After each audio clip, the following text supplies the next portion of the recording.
দুই শিংওয়ালা বাদশা কে, কেন তার দুই শিং হয়েছিল, কি তার পরিচয়?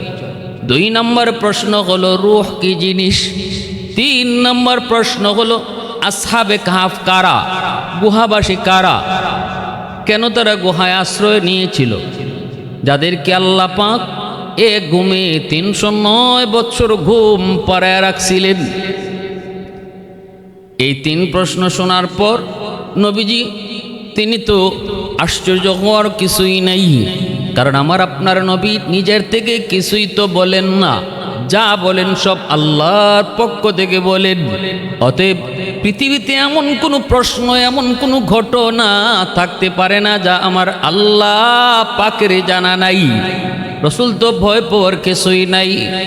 আল্লাহর নবী মনের ভিতরে আসা, আমার আল্লাহ তো আমাকে অবশ্যই প্রশ্নের জবাব জানায় দিবেন, তাহলে ভয়ের কি ব্যাপার? নবীজি বলেন ঠিক আছে আগামীকাল বলবো, কারণ আল্লাহর নবী তিনি জানতেন আল্লাহ আমাকে আগামীকালকের ভিতরে 3টা প্রশ্নের জবাব আল্লাহ শোনায় দিবেন।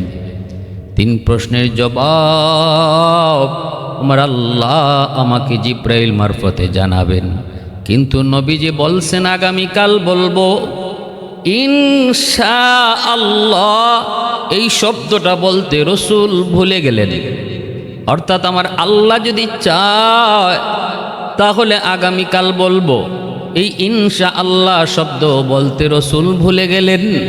সুজা বলে ফেলছেন আগামীকাল বলবো, মনের ভিতরে তো আছেই আমার আল্লাহ যদি চায় প্রশ্নের জবাব আমি দেব, কিন্তু মুখে বলতে ভুলে গেছেন। আল্লাহ পাক তো মাইন্ড করে ফেলছেন, আল্লাহ পাক কুদরতি কলিজায় কষ্ট পেয়ে ফেলছেন। আল্লাহ জিব্রাইলকে বলে, জিব্রাইল দেখছো আমার বন্ধু জবাব দিবে আগামীকাল, কিন্তু আমি আল্লাহকে সাথে রাখে নাই রে, আমার আল্লাহর কথা বলে নাই, আমারে সারা বুঝি জবাব দিয়ে দিবে, কেন আমার বন্ধু ইনশাআল্লাহ বলল না? ও জিব্রাইল তুমি আমার অনুমতি ছাড়া আমার বন্ধুর সাথে দেখা করবা না, দেখি আমারে সারা কেমনে জবাব দে। অভিমান, অভিমান এটাই স্বাভাবিক। মহব্বতের মানুষের প্রতি অভিমান বেশি হয়। আল্লাহ এবং রসুলের সাথে যে ভালোবাসা, যে মহব্বত কি পরিমাণ, কুল কায়নাত একদিকে আর আমার আপনার নবী আল্লাহর কাছে একদিকে। অতএব দেখবেন যে কয় না, বন্ধুর ফুলের সিটা আর দুশ্মনের তলোয়ারের আঘাত, এর চেয়েও বন্ধুর ফুলের আঘাত কষ্ট বেশি। হাসানাতুল আবরার সাইয়্যাতুল মুকাররাবিন, আরবিতে একটা প্রবাদ আছে যেটা সাধারণ মানুষের জন্য বৈধ। সাধারণ মানুষে এটা করলে পরে দোষ না, সাধারণ মানুষ এভাবে বললেও দোষ না, কিন্তু আল্লাহ কিছু খাস পিয়ারা বান্দারা তারা এটা বললে ভুল, এটা আল্লাহ পাক ধরে ফেলে না, তোমাকে তো আমি আল্লাহ এটাতে ছাড় দিব না, কারণ তুমি আমার পিয়ারা, তুমি আমার বন্ধু, তুমি আমার ওলি। এজন্য ওলি আল্লাহদের সাবধানে কদম ফেলাইতে হয়। সাধারণ মানুষ যেখানে পা দিতে পারে ওলিরা সেখানে পা দিতে পারে না। আল্লাহ যাকে যেই পরিমাণ নিয়ামত দিয়েছেন, আল্লাহ যাকে যেই পরিমাণ মাকাম দিয়েছেন, সেই এই জায়গা থেকে যদি তার জায়গার অপব্যবহার করে তখন আল্লাহ নারাজ হন। আমার ভাইয়েরা বন্ধুরা, আল্লাহ পাক রব্বুল আলামিন জিব্রাইলকে বললেন, জিব্রাইল বন্ধুর কাছে যেও না, জবাব আমার বন্ধু কেমন করে দেয় আমি আল্লাহকে ছাড়া আমিও একটু দেখব। সাবধান সাবধান, আমি আল্লাহ যখন বলবো তখন বন্ধুর সাথে দেখা করবা। ভাইয়েরা বন্ধুরা, এদিকে একদিন চলে গেল, জিব্রাইল আসেন না। সারা রাত মায়ার নবী জিব্রাইলের অপেক্ষায় কাঁদেন গো, কিন্তু না না জিব্রাইল তো আসেন না। দ্বিতীয় দিন আসতেই পরের দিন দেরি নাই, আবু জাহল তার সাঙ্গপাঙ্গ সব লইয়া নবীজির দরবারে হাজির। মুহাম্মদ কই জবাব দাও। আল্লাহর নবী তখন তো একটু ভয় পেয়ে গেলেন, শরম পেয়ে গেলেন। নবীজি ঘর থেকে বের হয়ে বলতেছেন, চাচা গো আজও বলতে পারবো না, আবু জাহেল লাফ দিয়া তিনাত উপরে উঠে গেছে। মুহাম্মদ বুঝে ফেলেছি তুমি সত্যিকারের নবী নও, সত্য নবী হলে জবাব দিতে পারতা। মদিনার ইহুদিরা বলে দিয়েছে যদি তিনি সত্য নবী হন জবাব অবশ্যই তিনি দিবেন, কিন্তু যদি মিথ্যা নবী হয় কখনোই জবাব দেওয়া সম্ভব হবে না। জবাব দিতে পারো নাই, তুমি শুধু সময় নেও, খালি কও সময় দেও, সময় দেও। সময় চায় দুর্বল, সময় চায় দুর্বল মানুষ, যারা যাদের মধ্যে দুর্বলতা রয়েছে। মুহাম্মদ আর কোনোদিন মাথা উঁচু করে নবী দাবি করতে পারবা না।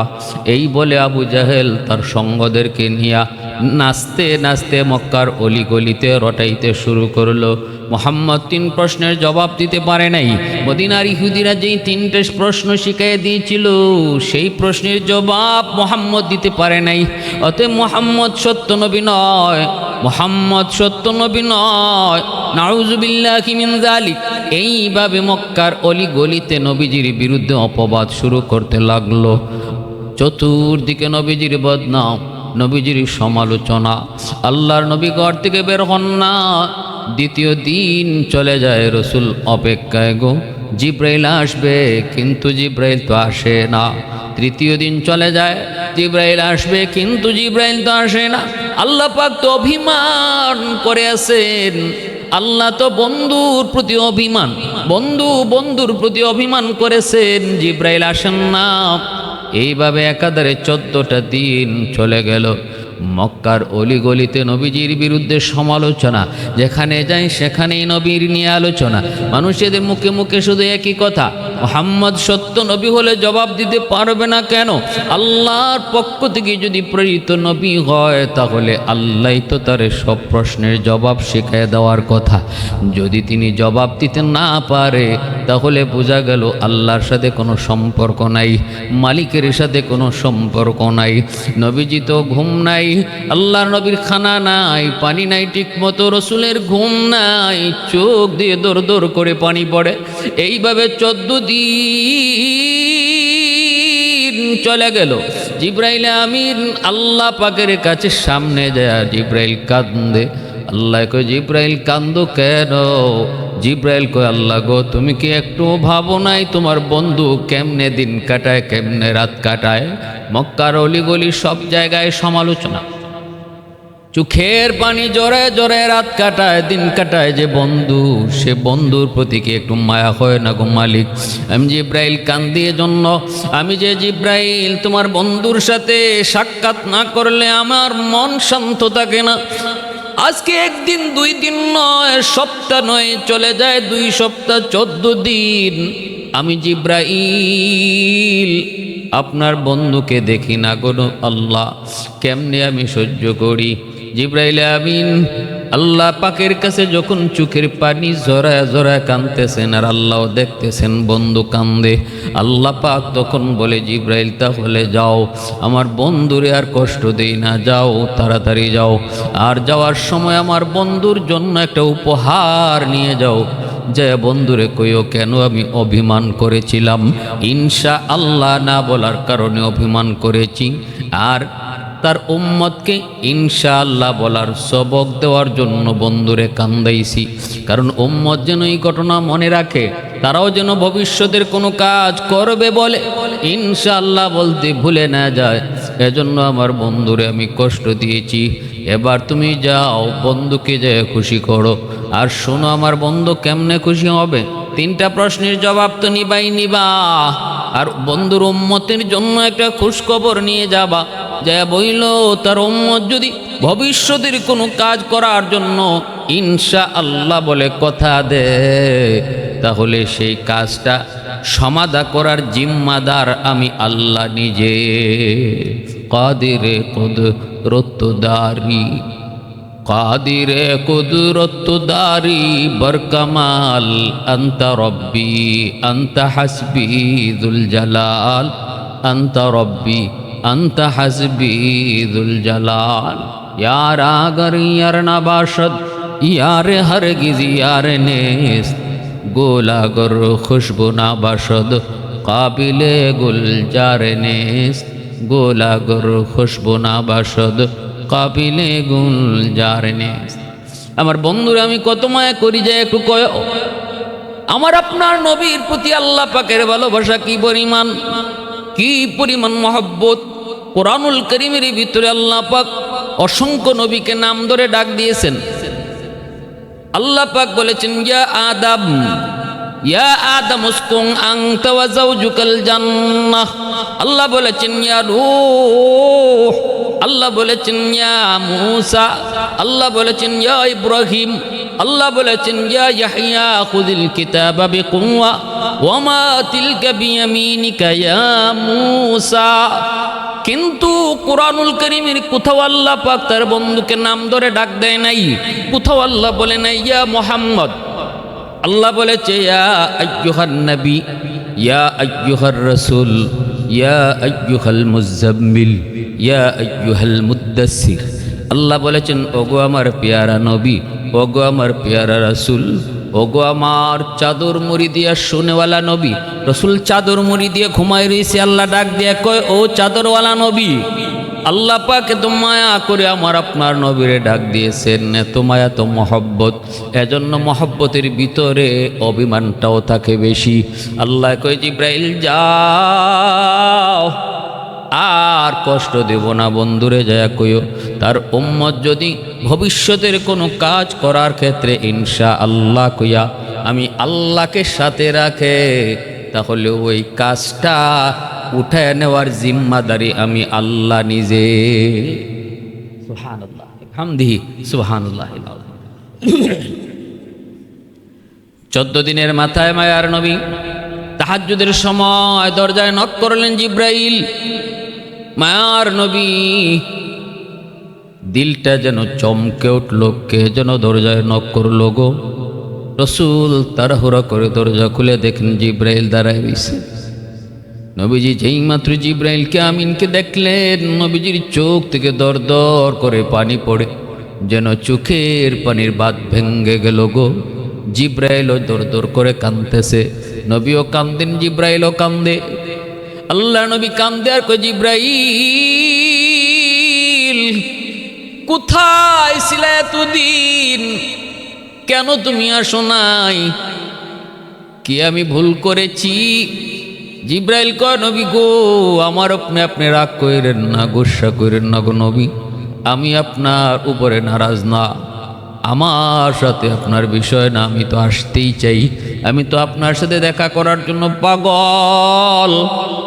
সকল নবীদের কাছে জিব্রাইল 1 বার 2 বার 3 বার 5 বার 10 বার 12 বার করে এসেছেন, কিন্তু জিব্রাইল কয়, আমি আপনার কাছে 24,000 বার আইছি গো নবী। জিব্রাইল নবীজির কাছে 24,000 বার আগমন করেছেন। সেই জিব্রাইল কয়, নবী গো, আমি তো আপনারে না দেখলে পরে নিজেই থাকতে পারি না গো নবী, আমার উপরে আপনি রাগ করেন না, কষ্ট নিয়েন না, আমি তো আসতেই চাই, কিন্তু আমার আল্লাহ আমাকে আসতে দেয় না। রসুল চোখের পানি মুছে আর কয়, কেন আমার মালিক আসতে দেয় না, কেন, কি জন্য, আমি কি ভুল করেছি তাও বুঝতে পারতেছি না। জিব্রাইল একটু খুলে কও, কোথায় আমি ভুল করেছি একটু খুলে কও। এইবার জিব্রাইল আমিন কয়, নবী গো, একটু দেখেন তো, মনে পড়েনি আজ থেকে 14 দিন আগে আপনি আবু জাহেলকে বলেছিলেন আগামীকাল জবাব দিব, কিন্তু ইনশাআল্লাহ বলতে ভুলে গেছেন। ওগো নবীজি, ইনশাআল্লাহ না বলার কারণে আল্লাহ পাক অভিমান করেছেন, কারণ আল্লাহ পাক আপনার উম্মতকে সবক দিতে চায়। ভবিষ্যতের যে কোনো কাজ করতে ইনশাআল্লাহ শব্দ মুখ দিয়ে উচ্চারণ করো। আর উম্মতকে সুসংবাদ শোনাইছেন গো নবী, যদি আপনার উম্মত ইনশাআল্লাহ কইয়া কোনো কাজের ঘোষণা দেয়, ওয়াদা করে, তাহলে ওই ওয়াদা পূরণের জিম্মাদার আল্লাহ নিজে হয়ে যা। এই কথা শোনা মাত্রই নবীজি খুশি হয়ে গেলেন, আল্লাহ পাকের শুকরিয়া আদায় করলেন, নিজের ভুল স্বীকার করে নিলেন, মালিক আমি ভুল করেছি, এইবার তুমি আমার উম্মতের জন্য সুসংবাদ শোনায় দিয়েছ। জিব্রাইল কো, নবী গো, এই যে নেন 3 প্রশ্নের জবাব, না যান, বুক ফুলায় যান, আবু জাহেলের পাশে যান, জায়া নজর ইবনে হারিসকে জানায় দেন, এই যে নেন তোমাদের 3 প্রশ্নের জবাব। 3টা প্রশ্নের জবাব আল্লাহ আপনাকে দিয়ে দিছে গো নবী। আল্লাহ পাক রব্বুল আলামিন আপনার প্রশ্নের জবাব দিয়ে দিছে। 1 নম্বর প্রশ্ন ওরা করেছিল, 2 শিংওয়ালা বাদশা কে, কি তার পরিচয়, কেন তার 2 শিং হয়েছিল, আপনি যা বলেন। সেই 2 শিংওয়ালা বাদশা হলো জুলকারনাইন। জুলকারনাইন, কারনুন শব্দের অর্থ হলো শিং, আর কারনাইন শব্দের অর্থ হলো 2 শিং। জু শব্দের অর্থ হলো ওয়ালা। জুলকারনাইন মানে 2 শিংওয়ালা। তার প্রকৃত নাম ছিল আলেকজান্ডার দ্য গ্রেট। তিনি কে ছিলেন? তিনি ছিলেন তামাম দুনিয়ার একজন বাদশাহ। ইতিহাসের কিতাবে লিখে পারস্য সাম্রাজ্যের মালিক, সেখান থেকে দুনিয়া শাসন করেছেন। পৃথিবীতে আল্লাহ 4 জন বাদশাহ বানাইছেন যারা পৃথিবী শাসন করেছে, গোটা দুনিয়ার বাদশাহ। এর ভিতরে 2 জন মুমিন আর 2 জন হলো কাফির। যে 2 জন মুমিন, একজন হলেন সুলাইমান আলাইহিস সালাম, আরেকজন হলেন জুলকারনাইন, যার আসল নাম হলো আলেকজান্ডার দ্য গ্রেট। আর 2 জন মুমিন আর 2 জন কাফের, একজন হলো নমরুদ আর একজন বখতেনসর। আল্লাহ পাক পবিত্র কোরআনুল কারীমের 15 নম্বর পারায় সূরাতুল কাহফের মধ্যে সেই জুলকারনাইন বাদশার ঘটনা আল্লাহ পাক কোরআনে আয়াত বানায়া রাসূলকে জবাব শিখিয়ে দিয়েছেন। এরপরে বলেন, নবী গো, ওরা যে বলেছিল রূহ কি জিনিস, এটাও যে বলবেন রূহ এটা আল্লাহ পাকের একটা আদেশ মাত্র। ওয়াসআলুনাকা আনির রূহ কুলির রূহু মিন আমরিল্লাহ। সূরাতুল কাহফের মধ্যে এই জবাবটা আল্লাহ পাক শিখিয়ে দিয়েছেন যে বলবেন রূহ হলো একটা আল্লাহ পাকের আদেশ। এটা দেখা যায় না, ছোঁয়া যায় না, ধরাও যায় না। এই রূহ কি জিনিস কেউ পৃথিবীর কোনো বিজ্ঞানী আজও পর্যন্ত ধরতে পারে নাই, আবিষ্কার করতে পারে নাই। একটা মানুষ বডি দেওয়ার পর এই বডিওয়ালা মানুষটা নিজের নিয়ন্ত্রণে কেমনে চলে, কেমনে হাঁটে, কেমনে তার বিবেক বুদ্ধি দিয়ে চলে, ভিতরে কি তারে দেওয়া হয় যেই জিনিসটার কারণে সে হাঁটে, নড়ে, চড়ে, এই জিনিসটা আজও পর্যন্ত পৃথিবীর কোনো বিজ্ঞানী ধরতে পারে নাই, দেখতে পারে নাই, ছুঁইতেও পারে নাই। এরা একদিন মুমূর্ষ একজন মানুষকে কাচের একটা ঘরের মধ্যে, কাচের একটা ফ্রেমের ভিতরে মুমূর্ষ একটা মানুষকে তারা ঢুকায় রাখছিল বিজ্ঞানীরা। মরণের সময় কি যায় সেটা দেখার জন্য তারা দেখলো লোকটা যখন মারা যায় কাচটা ফেটে একটা বাতাস শুধু বের হলো, কিন্তু কিছুই বুঝলো না, দেখতেও ধরা পড়লো না। কত অত্যাধুনিক ক্যামেরা নিয়ে তারাও বসা ছিল, ক্যামেরার মধ্যেও কিছু ধরা পড়লো না। এজন্য আল্লাহ কই, বন্ধু আবু জাহেল, নজর ইবনে হারেস সহ মক্কার কাফেরদেরকে জানায় দাও, রূহ হলো আমি আল্লাহর একটা আদেশ। 3 নম্বর প্রশ্ন হলো, ওই 7 জন যুবককে কেন তারা গুহায় আশ্রয় নিয়েছিল, যাদেরকে আল্লাহ পাক এক ঘুমে 309 বৎসর ঘুম পাড়ায় দিয়েছিলেন। কোরআনের ভাষায় যাদেরকে আসহাবুল কাহাফ বলা হয়, এই আসহাবুল কাহাফ নাজিল করে আল্লাহ পাক সেই 7 জন যুবকের পরিচয়টাও দিলেন। ভাইরা বন্ধুরা, আমরা যারা কোরআন তেলাওয়াত করি 15 নম্বর পারার মধ্যে আপনারা সূরাতুল কাহাফ পাইবেন, এবং সূরাতুল কাহাফের শানে নজুল পড়লে আপনারা এই কথাগুলো পেয়ে যাবেন। কেন আল্লাহ সূরাতুল কাহাফ নাজিল করেছেন, এই 3 প্রশ্নের জবাব দিয়ে আল্লাহ সূরা নাজিল করেছে। এটা কোরআনে বর্ণিত একটা সত্য ঘটনা, এটা কাল্পনিক কোনো কিচ্ছা নয়। আল্লাহ পাক বলেন, আম হাসিবতা আন্না আসহাবাল কাহফি ওয়ার রাকিম কানু মিন। আল্লাহ পাক রব্বুল আলামিন পবিত্র কোরআনুল কারীমের সূরাতুল কাহফের মধ্যে সেই 7 জন যুবকের ঘটনা উল্লেখ করেছেন। আল্লাহ বলেন এরা ছিল 7 জন যুবক ঈমানওয়ালা, অথচ সেই দেশের বাদশা ছিল একজন জালেম। সেই বাদশা কোথায় ছিল? সেই বাদশা ছিল পারস্যে। পারস্যের একজন বাদশা ছিল জালেম, মূর্তি পূজারী, যার নাম ছিল বাদশা দাকিয়ানুস। এই দাকিয়ানুস বাদশা নিজেরে খোদা দাবি করলো। খোদা দাবি কইরা শেষ প্রজাদেরকে তারে সেজদা দিতে আদেশ করলো। তখনকার সময়টা ছিল ঈসা আলাইহিস ইসলাম দুনিয়া থেকে বিদায়ের পর আর আমার আপনার নবীর আগমনের আগে। মানুষগুলি আল্লাহকে ভুলে গিয়েছিল লম্বা এক টাইম, 500 বছরের উপরে এই সময়টাতে কোনো নবী ছিলেন না। ভাইরা বন্ধুরা, নির্ধারিত একটা দিন ধার্য করলো এই দাকিয়ানুস বাদশাহ। এই দাকিয়ানুস বাদশাহ নির্ধারিত দিন সমস্ত জনগণকে আদেশ করলো, আজকে অনুষ্ঠান হবে, নর্তকী নাচানো হবে, অর্ধনগ্ন করে সুন্দরী মেয়েদেরকে নাচানো হবে। অনুষ্ঠান তোমরা উপভোগ করবা, মদ খাবা, গাঞ্জা খাবা, নেশা করবা, আর আমাকে তোমরা সেজদা দিয়ে যাবা। জনগণ সবাই বাদশার ডাকে সাড়া দিল, কিন্তু 7 জন যুবক, ওই 7 জন যুবক তারা ছিল ইমানওয়ালা, এক আল্লাহর উপরে তাদের আস্থা ছিল, ইমান ছিল। তারা বাদশাকে কখনো খোদা মনে করতো না, মূর্তির সামনেও কোনোদিন মাথা নত করতো না, কারণ তারা ভালো করে জানতো এই মাথা মানুষের সামনে নোয়ানোর জন্য আল্লাহ বানায় নাই গো। আল্লাহ মাথা বানাইছে, কপাল আল্লাহ নিজের হাতে বানাইছে আল্লাহর কদমে সেজদা দেওয়ার জন্য। আল্লাহ পাক কুল কায়নাত বানাইছে আল্লাহ পাক আদেশ দিয়া। কোন বলেছে জমিন হয়ে গেছে, কোন বলেছে আসমান হয়ে গেছে, কোন বলেছে ফেরেশতা হয়ে গেছে, কোন বলেছে জান্নাত জাহান্নাম হয়ে গেছে, কিন্তু মানুষ বানাইতে আল্লাহ পাক কোন কয় নাই। আল্লাহ পাক কয়, রে আব্দুর রহিম, আব্দুল করিম, তোরে যখন আমি আল্লাহ বানাবো তখন আদেশ দিয়া বানাই নাই। খালাকতু বিয়াদাইয়া, আমি আল্লাহ তোরে আমার নিজের হাত লাগায়া বানাইছি, কারণ এই কপালটা আমি আল্লাহর কাছে এত দামি, এত দামি কপাল। এই কপালটা বানাইছি শুধু আমার সেজদা দেওয়ার জন্য।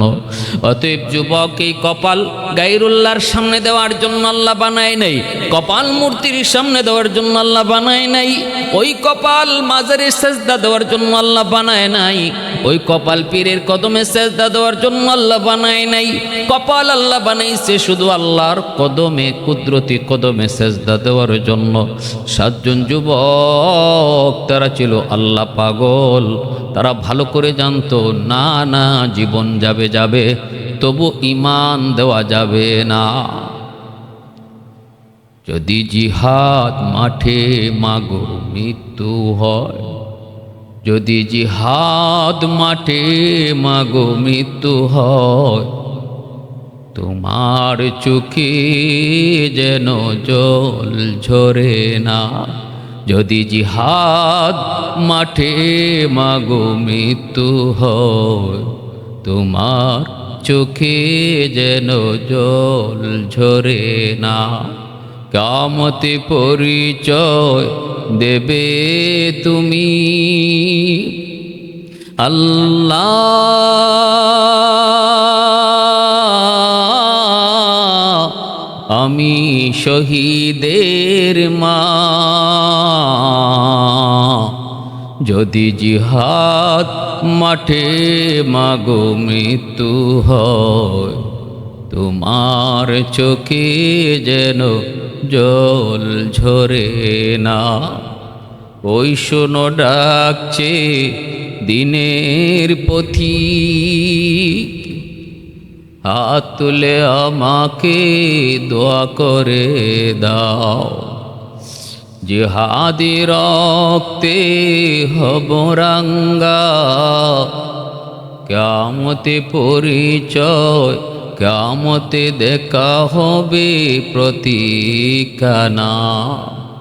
অমরত্বের পথে বাধা দিও না, কিয়ামতে পরিচয় দেবে তুমি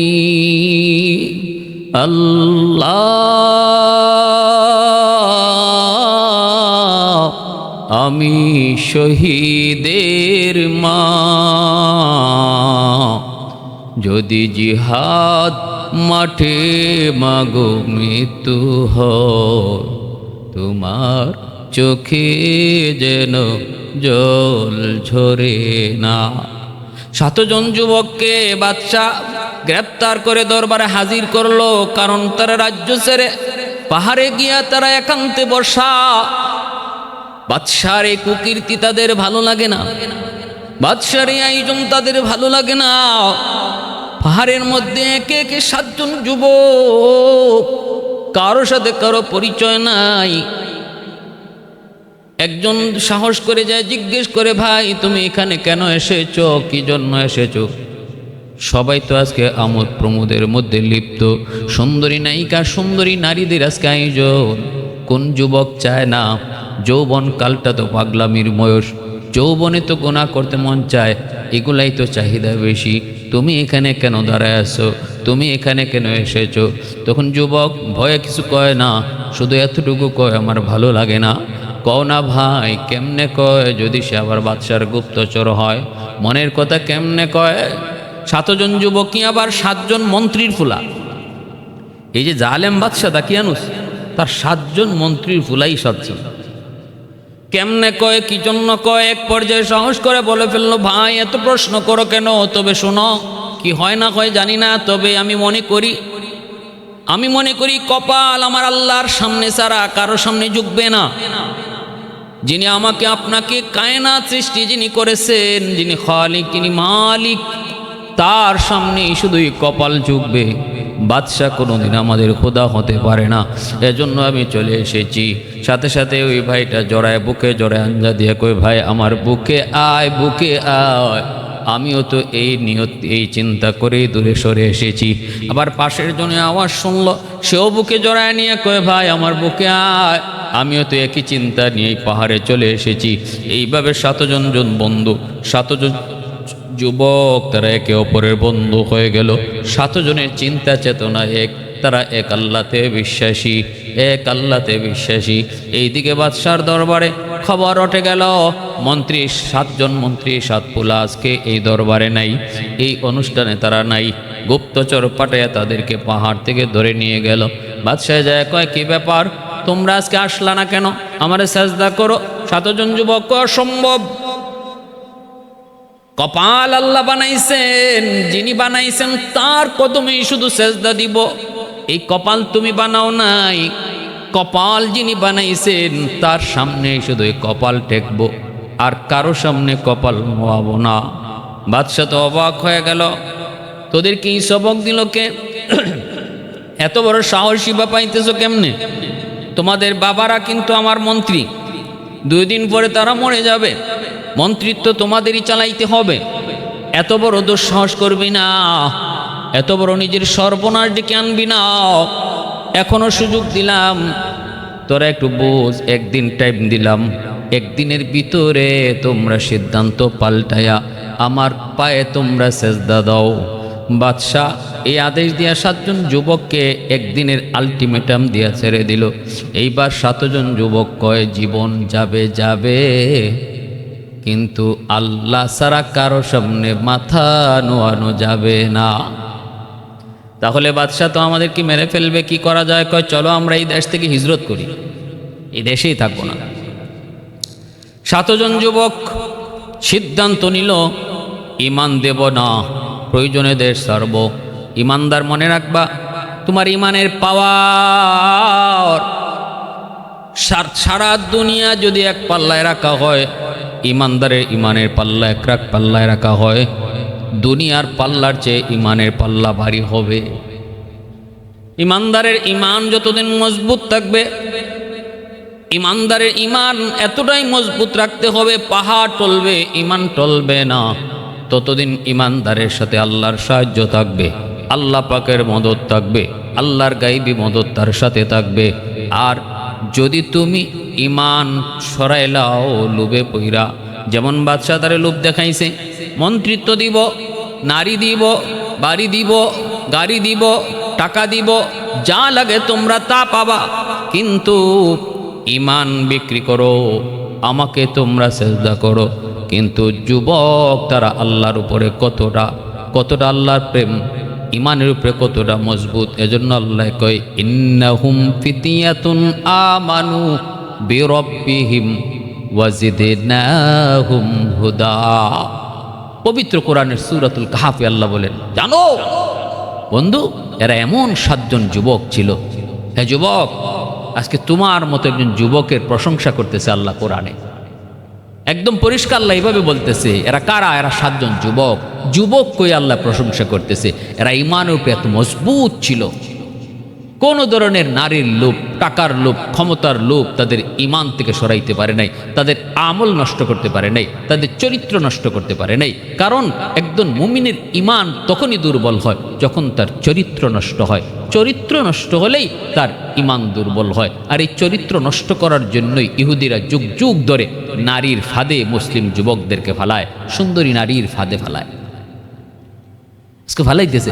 আজকে আরব বিশ্বের নেতাদের দিকে তাকাও, ইহুদিরা সুন্দর নারীদের লোভনীয় অফার তাদের সামনে দিয়ে রাখছে, তাদের চতুর্দিকে ইহুদি সুন্দরী নারীদেরকে বসায় রাখছে, যার দ্বারা তাদের আমল নষ্ট, চরিত্র নষ্ট, ইমান দুর্বল। সাহস করে না দুশ্মনের সামনে দাঁড়াইতে, সাহস করে না দুশ্মনের সামনে আওয়াজ উঠাইতে, সাহস করে না দুশ্মনের সামনে মাথা উঁচু করে কথা বলতে। কারণ আমল নেই, চরিত্র নেই। Healthy is loss, something is loss. Wealthy is loss, something is loss. But character is loss, everything is loss. স্বাস্থ্য নষ্ট হয়েছে, তোমার কমই নষ্ট হয়েছে। সম্পদ নষ্ট হয়েছে, কমই নষ্ট হয়েছে। কিন্তু চরিত্র কারো যদি নষ্ট হয়ে যায়, তার সব নষ্ট হয়ে যায়। ভাইয়েরা আমার, এই জন্য যুবক, এখনো সময় আছে, এখনো সময় আছে। আল্লাহর ভয় অন্তরে রাখো। ওই আসহাবে কাহাফের যুবকের মতো যুবক হও। আল্লাহর সাহায্য আজও তোমার সাথে আমার সাথে আছে। আসহাবে কাহাফের যুবকের মতো ঈমান বানাও, আসহাবে কাহাফের যুবকের মতো ঈমান বানাও, যে যুবকের প্রশংসা আল্লাহ নিজে তার কোরআনে সূরাতুল কাহাফে করেছেন। ইন্নাহুম ফিতিয়াতুন আমানু বিরাব্বিহিম ওয়াজিদনাহুম হুদা। সুবহানাল্লাহ ওয়া বিহামদিহি সুবহানাল্লাহ। ভাইরা বন্ধুরা, 7 জন যুবক, তারা দেশ থেকে হিজরত করার সিদ্ধান্ত নিল। দেশ ছাড়বে, তবু ইমান ছাড়বে না। মা ছাড়বে, বাবা ছাড়বে, ইমান ছাড়বে না। ক্ষমতার লোভ ছাড়বে, ইমান ছাড়বে না। চেয়ারের লোভ ছাড়বে, ইমান ছাড়বে না। নারীর লোভ ছাড়বে, ইমান ছাড়বে না।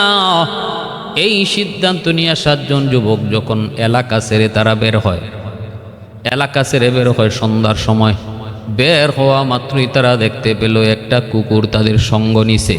কুকুরটা তাদেরই একজনের পালা কুকুর, পোষা কুকুর। এই কুকুরটারে তারা সাথে নিতে চায় না। কুকুরটার সাথে নিলে পরে হয়তো কোনো সমস্যা বাঁধবে, আরেকটা কুকুর দেখলে পরে ঝগড়া লাগবে, আওয়াজ হবে, মানুষ আসবে। তারা তো চায় গোপনে গোপনে যেন এই রাজ্যের এরিয়া ছেড়ে তারা অন্যত্র কোথাও চলে যায়। এই জালেম বাদশার এরিয়া ছেড়ে তারা অন্যত্র কোথাও চলে যাবে। এজন্য কুকুরটাকে তারা সাথে নিতে চায় না, মারে। কিন্তু কুকুরটা আবার চলে আসে, আবারও মারে, কুকুরটা আবারও চলে আসে, আবারও মারে, কুকুরটা আবারও চলে আসে। এইবার কুকুরটায় ডাক দেয়া কয়, ও আসমানের মালিক, কেন আমি যাই না? কেন আমি মার খাই? এরপরও সঙ্গ নিয়েছি, একটু বলতে চাই। ও জবান দেওয়ার মালিক, আমাকে একটু জবান তুমি দিবানি। আমি আমার বন্ধুদেরকে আমার কথাটা বলতে চাই।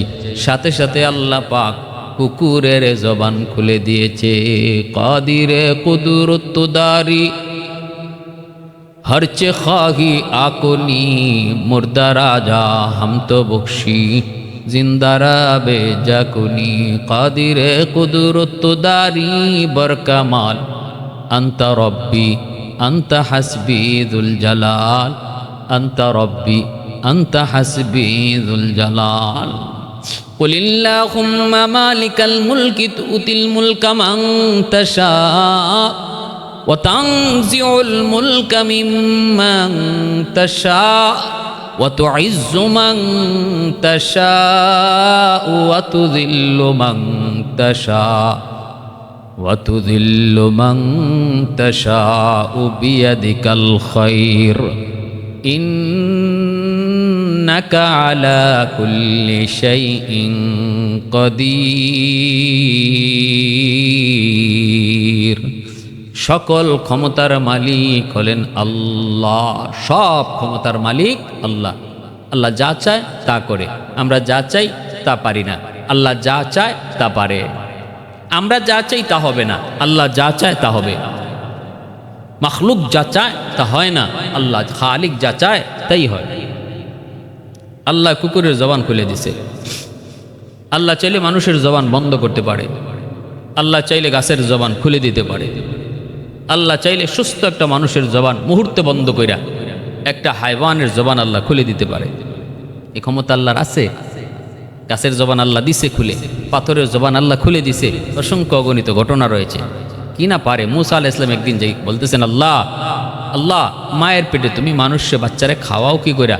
আল্লাহ খাওয়াও তুমি, কুদরত তোমার, শক্তি আছে বুঝি, কিন্তু আল্লাহ বুঝে আসে না। আল্লাহ এই ফ্যাটের ভিতরেই বাচ্চা খাওন পায় কেমনে, পৌঁছে কেমনে? আল্লাহ পাক কই বুঝতে মন চায় তোমার, ইতমিনানে কলবের জন্য দেখতে চাও? বলে জি। আল্লাহ বলে তাহলে হাতের লাঠি দ্বারা এই পাথরে আঘাত করো। মুসা আলাইহিস সালামের হাতের লাঠি ছিল মুজিজা। তিনি লাঠি দিয়ে আঘাত করছেন, পাথর দ্বিখণ্ডিত হলো, আরেকটা পাথর ভিতর থেকে বের হয়েছে। আল্লাহ বলে মুসা আবারও সে হাতের লাঠি দিয়ে আঘাত করো। লাঠি দিয়ে আঘাত করলেন, আবার আরেকটা পাথর বের হয়েছে। আল্লাহ বলে মুসা আবারও আঘাত করো। 3 নম্বর পাথরটারে আবার আঘাত করার পর সেই পাথরের ভিতর থেকে একটা পোকা বের হয়েছে, যেই পোকার মুখে একটা সবুজ তরতাজা ঘাস। সুবহানাল্লাহি ওয়া বিহামদিহি সুবহানাল্লাহিল আযীম। আল্লাহ পাক দেখাইছে মুসা একটু কও 3টা পাথরের ভিতরে ওই পোকা কেমন করে শ্বাস নেয়, কেমন করে বাতাস পায়, খাবারই পাতার কাছে পৌঁছায় কেমনে? মুসা নবী কয়ে রে এই পোকা একটু এখানে তুই কেমনে খাও? কে তোমারে খাওয়ায়? ওই পোকার জবান আল্লাহ খুলে দিয়েছে। পোকাটাই জবান খুইলা কয় সুবহানাল্লাযী ইয়ারানি ওয়া ইয়ালামু মাকানি ওয়া ইয়ারযুকুনি। আমি ওই আল্লাহর প্রশংসা করি যিনি আমাকে এখানে রাখছেন, যিনি আমারে রাখছেন। শুধু তা না, তিনি আমারে দেখতেছেন, কোথায় রাখছেন তাও তিনি জানেন, এবং তিনি টাইম মতো আমারে রিজিক পৌঁছায়। সুবহানাল্লাহ, টাইম মতো রিজিক পৌঁছায়। আর আমরা এই রিজিকের জন্য হালা হারাম পথে কি দৌড়াইতেছি। হায় রে মনে না খাইয়া মরে জিমু যদি সুদ না খাই, হায় রে না খাইয়া মরে জিমু যদি বাটফারি না করি, আরেকজনকে নামাইরা খাই। অথচ আল্লাহ কয় বান্দা রিজিক তো আমার হাতে, আমি আল্লাহর নাম তো রাজ্জাক। তুমি আর দুনিয়াত পাঠাইবার আগে তোমার রিজিক আমি আল্লাহ দুনিয়ায় পাঠাইছি। অফিস সামা এই রিজকুকুম, আল্লাহ কয় আসমানে তোমার রিজিক, আর আমি আপনি এই রিজিকের জন্য হারাম পথে দৌড়াইতেছি, হারাম পথে দৌড়াইতেছি রিজিকের লাগে। আল্লাহ সহি বুঝদান করুন, সুদ থেকে হারাম ব্যবসা থেকে আল্লাহ আমাদেরকে বাঁচান, আমিন। ভাইয়েরা বন্ধুরা, এজন্য বলতেছিলাম মনোযোগ। এইদিকে দেখা যায় যুবক, 7 জন যুবক, তাদেরকেই কুকুর ডাক দেয়া বলতেছে, বন্ধুরা আমাকে তোমরা যতই মারো কিন্তু আমি যাব না গো, কখনো আমি ফেরত যাব না।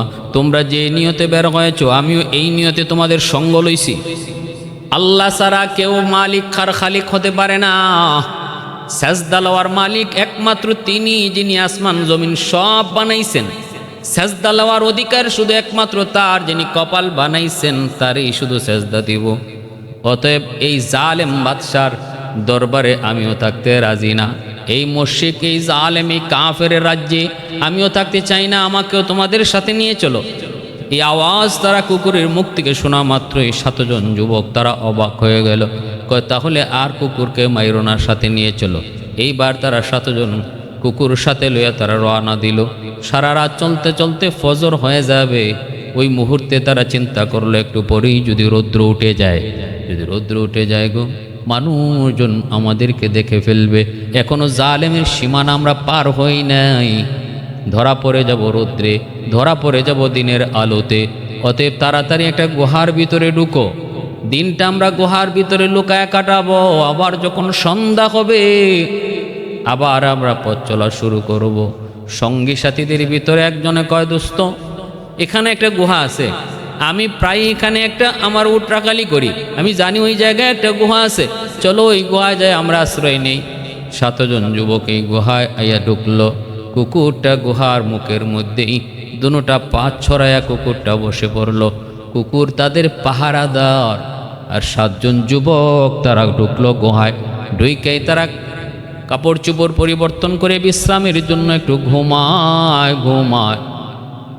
এ আল্লাহর গোলাম, তো ঘুম এটা এমন ঘুম নয় ঘুমাইছে সাধারণ ঘুম, কিন্তু আল্লাহ বানায় দিছে অসম্ভব ঘুম। ঘুমাইছে স্বাভাবিক ঘুম, আল্লাহ বানায় দিছে অস্বাভাবিক ঘুম। এক ঘুমের ভিতরেই আল্লাহ পাক তাদেরকে 309 বৎসর ঘুম পাড়ায় রাখছে। সুবহানাল্লাহ। পবিত্র কোরআনের সূরাতুল কাহফের মধ্যে আল্লাহ পাক রব্বুল আলামিন এই ঘুমের কথাটা আল্লাহ পাক তাদের উল্লেখ করেছে। এক ঘুমেই তারা 309 বছর কাটায় দিল। তাদের সাথে কুকুরটারকেও আল্লাহ ঘুম পাড়ায় দিল, কিন্তু ঘুমটা ছিল তাদের এমন, চোখ তাদের খোলা ছিল, কুকুরের চোখটাও তাদের খোলা ছিল। কুকুরটাও এমনভাবে ঘুমাইছে যেন মনে হয় জাগ না, সজাগ, কেউ আসলেই কামড় দিবে। এমনভাবে পাহারাদারের মতো আল্লাহ কুকুরটারে ঘুম পাড়ায় রাখছে। ঘুমাইছে ঠিক, মনে হয় যেন সে জাগ না, সজাগ রয়েছে। হ্যাঁ ভাইরা বন্ধুরা, জন্য আল্লাহ পাক পবিত্র কোরআনুল কারীমের সূরাতুল কাহফের মধ্যে কুকুরের কথা বলছেন, ওয়া কালবুহুম বাসিতুন যিরাআইহি বিল ওয়াসিদ লাউ ইত্তালা'তা আলাইহিম লাওয়াল্লাইতা মিনহুম ফিরারা ওয়া লামুলি'তা মিনহুম রু'বা ওয়া লামুলি'তা মিনহুম রু'বা। আল্লাহ পাক কয়, বন্ধু এমনভাবে আমি তাদেরকে ঘুম পাড়াইছি, কুকুরটারও তার এবং 7 জন যুবকরেও দেখলে তুমি ভয় পাইবা, তুমিও যদি বাস্তবে দেখতা ভয়ে দৌড়াইতা। এমন ঘুম, 950 বৎসর ঘুম। এইদিকে তো রুল পড়ে গেল, 7 যুবক কই কই, জালেম বাদশার লোকেরা সারা রাজ্য জুড়ে খুঁজে যুবকদেরকে পায় না। পাবে কোত্থেকে, পাবে কোত্থেকে? আল্লাহ তো এক গুহার ভিতরে তাদেরকে ঘুম পাড়ায় রাখছে। দিন গেল, মাস গেল, বছর গেল, 100 বছর, 200 বছর। জালেম বাদশাহ শেষ, আরেক বাদশাহ আইলো, এই বাদশাহ শেষ, আরেক বাদশাহ আইলো। ওই বাদশার যুগে রাজ্য মুসলমান হয়ে গেল, বাদশাহ মুসলমান, বা রাজ্যের জনগণও মুসলমান। 309 বৎসর পরে আল্লাহ তাদের ঘুম ভাঙ্গাইছে। এবার তারা ঘুম থেকে উঠে একজন আরেকজনকে, কিরে দোস্ত কতক্ষণ ঘুমাইলাম? একজনে কয় মনে হয় একদিন হইব, আরেকজনে কয় মনে হয় অর্ধদিন হইব। কারণ তারা যখন ঘুমাইছিল তখন সূর্য উঠে, আর যখন তারা ঘুম থেকে উঠছে তখন দেখে সূর্য ডুবার কাছাকাছি। ওই ভাবছে যে একদিন বা অর্ধদিন, এরকম তর্কাতর্কি, একটু বিতর্ক হয়। কেউ কেউ একদিন, কেউ কেউ অর্ধদিন। তখন আমির সাহেব কয়, আরে এইগুলা নিয়ে বিতর্কের প্রয়োজন নাই, আসলে পেটে ক্ষুধা লাগছে, তাড়াতাড়ি করে বাজারে পাঠাও, নাও কিছু পয়সা লইয়া যাও, আর তুমি যাই বাজার থেকে রুটি নিয়ে আসো, আমাদের পেটে ক্ষুধা লাগছে, পরেরটা পরে বুঝবো নে। আর কদ্দূর ঘুমাইছি এটা আমাদের তো মূল বিষয় না, আমাদের গন্তব্য তো হলো জালেম বাদশার এরিয়া পার হইয়া হিজরত করা। তাড়াতাড়ি করে বাজার থেকে কিছু খাবার নিয়ে আসো, আর সাবধানে যেও, ধরা পড়লে কিন্তু বিপদ। কারণ আমাদের উপরে 144, আমরা ধরা পড়লেই বিপদ। যাবা তো যাবা, সাবধানে যাবা। এই বইলা তারে পাঠাইছে পয়সা দিয়ে। সাথে তিনি পয়সা নিয়ে বাজারের উদ্দেশ্যে বের হলেন, কিন্তু রাস্তাঘাট এমন, সব কিছু যেন তার কাছে উল্টা পাল্টা লাগবই তো। সে মনে করছি একদিন, আর গড়তে গেছি গিয়ে 309 বছর। তো রাস্তাঘাট আগের মতো থাকবো কইরা? 50 বছরের ভিতরেই গিয়ে এক জায়গা আরেক জায়গা চেনা যায় না। হ্যাঁ 50 বছর, 60 বছর পরেই গিয়া এক গ্রামের মানুষ আরেক গ্রামে রাস্তা পায় না খুঁজা। সব কিছু হিবায় রাস্তা হিবায় যায়, হিবায় রাস্তা হিবায় আয়, এখানে বাড়ি হয়, এখানে রাস্তা হয়, কাঁচা রাস্তা ডালাই হয়, ডালা রাস্তা কাঁচাই হয়, রাস্তা পুকুর হয়, পুকুর রাস্তা হয়। তো ভাবে কি করিয়া? সে তো সব কিছু উলট পালট দেখতেছে। ঘটনা কি, ব্যাপার কি? একটু বয়ে বয়ে বয়ে বয়ে যাইতেছে, বয়ে বয়ে যাইতেছে। সাথীরা কইয়ে দিছে, দেখবা হালাল খাবার আন্য, কারণ এই জালেম বাদশার বাজারে কিন্তু হারাম খানা আছে, একটু খুঁজছে তালাশ করে হলো হালাল খাবারের ব্যবস্থাটা কইরো। সে বাজারে গেছে, গিয়ে এক দোকান থেকে রুটি কিনছে। রুটি কিনা দেখবার, দেখে রুটি কিনবার সময় দেখে মানুষ সব দেখা যায় মুসলমান মুসলমান লাগে। মুসলমানের সেরাফায় চাইলেই কিন্তু মুসলমান বাবায়, কারণ দেখবেন মুসলমানের চেহারার মধ্যে আল্লাহ পাক একটা মুসলমানি ছাপ রাইখা দেয়। অমুসলমান হে যত সুন্দর হোক, অমুসলমান সে যত সুন্দরই হোক, তার চেহারার মধ্যে বোঝা যায় যে ইমান নাই, ইমান নাই, ইমানের নুন নাই। আর মুসলমান যদি কালো হয় তবু তার চেহারার মধ্যে একটা ভাব থাকে মুসলমানের। তো সে চেহারা দিককে কয়, আল্লাহ লাগতেছে তো সব আমগো জাতি জাতি লাগে, কিন্তু এটা না কাফিরের দেশ, কিন্তু মানুষ এমন কেন? টুপি দেখা যায় কে, দাড়ি দেখা যায় কে, হায় রে ইরম ইরম লাগে কেন? তখনই সে ওই পয়সাটা বাইর করছে, একটু লুকাইয়া লুকাই ওই দোকানদারে দিব। যেই মাত্র হলে পয়সাটা দেখাইছে, তখনই দোকানদারে পয়সা সহ তার থাবা দিয়ে ধরছে। কি ব্যাপার, এত পুরানা পয়সা তোমার কাছে কেমন করে, এত পুরাতন পয়সা কেমন করে? তাহলে কি তুমি গুপ্তধনের কোনো গুপ্তধনের খবর পাইছো? তাড়াতাড়ি কই, পয়সা তুমি কই পাইলা? এটা তো অনেক আগের। অনেক আগের মানে মানুষজন জমা হয়ে গেছে, সে তো একদম বেকুব, হতভম্ব হয়ে গেছে। কি ব্যাপার, কি হইতেছে? মানুষজন জড়ো হয়ে গেছে, সবাই দেখে কি ব্যাপার, এই পয়সা তুমি কই পাইলা? আরেকজন কয়, আরে এই পয়সা তো 100-200 বছর আগের না, এটা 300 বছর আগের। কি বলে, এটা ওই যে দেখো পয়সার মধ্যে ছবি, দাকিয়ানো জালেম বাদশার ছবি, এই দাকিয়ানো জালেম বাদশার আমলের এই পয়সা। তখন সে বলতেছে, এখন বাচ্চা কে? এখন বাচ্চা মুসলমান, এখন বাচ্চা মুসলমান। আর এই ছবি, এই পয়সা হলো দাকিয়ানো জালেম কাফির বাচ্চার আমলের। কয়শো বছর? 300 বছর। ইন্না আলিল্লাহ। ওই যুবকের মাথায় হ্যাং মারছে। কে তুমি? জড়ায় ধরছে সবাই। তখন সে বলতেছে, ভাই আমি তো বলবো, কিন্তু তোমরা কি মুসলমান? কয়, আমরা ইমানদার, আমরা এক আল্লাহর গোলাম। কয়, তাহলে আমি নির্ভয়ে বলতে পারি? কয়, নির্ভয়ে কও। কয়, আমি হলাম ওই জালিম দাকিয়ানো বাদশার আমলে যেই 7 জন যুবক দেশ ছেড়ে পালাইছিল ইমান লইয়া, 7 জনের একজন। সাথে সাথে হইচই পড়ে গেল, মানুষের অজান্ত সেই ইতিহাস। সবাই কয়, তাহলে তুমি সেই 7 যুবকের একজন? কয়, তারা কোথায়? কয়, তারা ওই গুহায় আমাকে পাঠাইছে খাবার নেওয়ার জন্য। সাথে সাথে খবর বাদশার কানে পৌঁছে গেল। ওই সময়ে বাদশার এই রাজ্যে কিছু মানুষ, তারা মরণের পর আল্লাহ যে আবার জীবিত করবেন, এই বিষয়টা তারা মানত না। তাদের ভিতরে সন্দেহ ছিল, মুসলমান কিন্তু সন্দেহ ছিল মরার পরে আল্লাহ আবার কেমনে জীবিত করে। ওই একটা গ্রুপ ছিল, ওই একটা দল ছিল। ওই মানুষগুলাকে নিয়ে বাদশাহ ওই যুবকের সামনে হাজির। আর যুবকের সন্ধান পাওয়ার পর, যেই যুবককে আল্লাহ 309 বছর ঘুম পাড়ানোর পর আবার জীবিত করতে পারে, এই ঘটনার এই দৃশ্য সচক্ষে দেখার পর ওই দলের মানুষগুলি, যারা মরণের পরে আল্লাহ জীবিত কেমনে করবে সন্দেহ করত, তারাও খাঁটি মুমিন আর মুসলমান হয়ে গেল। সবাই মিলে যুবককে নিয়ে তারা পাহাড়ে এসে গুহায় আসলো, বাকি যুবকদেরকে দেখার জন্য, তাদেরকে সংবর্ধনা দিয়ে নেওয়ার জন্য। যুবক বলতেছে, তোমরা পাহাড়ের মুখে একটু দাঁড়াও, আমি ভিতর থেকে আসি গো। এই বলে সে তাদেরকে বাহিরে রেখে ভিতরে যায় ঢুকলো। যুবক সাথীদেরকে কি বলল না বলল সেই ইতিহাস আর পাওয়া যায় না, তবে অবশ্যই তাদেরকে বলছে, এটা একদিন আধা দিনের ঘুম নয়, 309 বৎসর আল্লাহ আমাদেরকে ঘুম পাড়ায় রাখছে আল্লাহর কুদরতে। এরপরে আল্লাহ তাদের 7 জনকে স্বাভাবিক মৃত্যু দিয়ে দিয়েছেন, আর তারা বের হয় নাই। আর বাদশার লোকেরাও সাহস করে কেউ গুহার ভিতরে কেউ ঢুকে নাই, বরং এই তাদের স্মরণে ওই মুসলমান বাদশা ওই গুহার মুখের পাশেই 7 জন যুবকের স্মরণে একটা মসজিদ বানাইয়া 7 জন যুবকের নাম ফলক আকারে মসজিদের পাশে লিখে স্মৃতি বানাইয়া রাখলো। ওই ঘটনা হলো সেই 7 যুবকের। এরা কারা? গুহায় কেন আশ্রয় নিয়েছিল? কি তাদের পরিচয়? আল্লাহ পাক তার হাবিবকে এই 3টা প্রশ্ন সবিস্তারে সূরাতুল কাহাফে রসুলকে জানাইয়া আবু জাহেল, ওতবা সাহেবা, নজর ইবনে হারিস মক্কার কাফিরদের সামনে জবাব দিয়ে রসুলকে পাঠাইছেন। রসুল জবাব শোনায় দিছেন। এইবার আবু জাহেল পরাজিত, আমার রসুল বিজয়ী। সবসময় মনে রাখবেন, হক সবসময় জয়ী হয়, আজ নয় কাল। ওয়েট অ্যান্ড সি, সত্যের বিজয় হবে। ইদা জা আল হক ওয়াজহাকাল বাতিল। হকের উপরে মজবুত থাকো, আজ নয় কাল বিজয় আসবেই আসবে। মন খারাপের, মন ঘাবড়ানোর কোনো প্রয়োজন নাই। এবার বুঝে থাকলে বলো, যুবক তুমি আমি জমিনে বেঁচে আছি কোরআনের উসিলায়, ঠিক কিনা জোরে বলো। তুমি আমি এখনো জমিনে বেঁচে আছি মাদ্রাসার উসিলায়। তুমি আমি এখনো জমিনে বেঁচে আছি হাফেজে কোরআনের উসিলায়। তুমি আমি জমিনে এখনো বেঁচে আছি উলামায়ে কেরামের উসিলায়।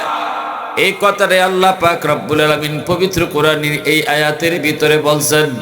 এই আয়াতের ব্যাখ্যা করেছেন আমার নবী তার হাদিস শরীফে। নবীজি তার হাদিস শরীফের ব্যাখ্যা করেছেন সুন্দর। নবীজি বলেন, ইন্নাল আলিমা ইয়াস্তাগফিরু লাহু মান ফিল আরদ ওয়া মান ফিস সামা হাত্তাল হিতানু ফি জাওফিল মা। আল্লাহর নবী রহমতের নবী বলেন, উম্মতের দল, তোমরা যদিও মাদ্রাসার কদর বুঝো না, তোমরা যদিও উলামায়ে কেরামের কদর বুঝো না, তোমরা যদিও হাফেজে কোরআনের কদর বুঝো না, তোমরা যদিও কোরআনওয়ালাদের কদর শান মান তোমরা বুঝো না রে। নবীজি বলেন, কিন্তু আসমান জমিনের ভিতরে আর যত মাখলুক আছে সবাই কিন্তু একজন হাফেজ সাহেবের কদর বুঝে, আলেমের কদর জানে, মাদ্রাসার কদর বুঝে। এজন্যই আল্লাহর নবী কয়ে, গাছের পাতা বলো, জঙ্গলের বাঘ ভাল্লুক বলো, গর্তের পিপিলিকা বলো, এমনকি পানির নিচের মাছ বলো, সব কিছু মাদ্রাসার জন্য 24 ঘন্টা আল্লাহর কাছে দোয়া করে। গর্তের পিপিলিকা ওই কথা কয়, আল্লাহ সমাজে সমাজে তুমি মাদ্রাসা কবুল করে নাও, যতগুলা মাদ্রাসা আছে আল্লাহ মাদ্রাসার উন্নতি তুমি কবুল করে নাও। হাফেজে কোরআন যারা আছে গো আল্লাহ, হাফেজে কোরআনের হায়াত তুমি বাড়াও, উলামায়ে কেরামের সংখ্যা তুমি বাড়াও, ঘরে ঘরে তুমি হাফেজ তৈরি করো। এই কথাটা মাসেও কয়, কারণ কি? কারণ কি? কারণ মাসে জানে মাদ্রাসা যতদিন জমিনে থাকবো ততদিন আল্লাহ জমিন টিকায় রাখবো, আমি মাছও জমিনে বেঁচে থাকার সুযোগ পাবো। জমিন যদি থাকে তবে তো আমি মাছ থাকবো, ঠিক কিনা? জমিন যদি থাকে তবে তো আমি পিপিলিকা থাকবো। এজন্য ওই পিপিলিকায়ও দোয়া করে, নবী বলছেন, পিপিলিকায়ও দোয়া করে, আল্লাহ উলামায়ে কেরামের হায়াত তুমি বাড়ায়া দাও। কথা বুঝেন আপনারা? আমার কথা বুঝে আসে? মনোযোগ কার কার আছে একটু হাত তুলে দেখান। আল্লাহ কবুল করো, জোরে কোন আমিন, আরো জোরে কোন। এজন্য প্যারে হাজিরিন, আল্লাহ পাক রব্বুল আলামিন বলছেন, জানো এই জমিন আমি কাদের উসিলায় টিকায় রাখছি। এখন ভাই সৌদি আরব থেকে একটা জাহাজ, মালদ্বীপ নামক একটা দেশ আছে বিশ্ব মানচিত্রে। এই উঠতেছেন কেন? প্রস্রাবে ধরছে? হ্যাঁ, যাও, সমস্যা হইলে যাবে, আনিলে আমি এখনই মুনাজাত দিলাম।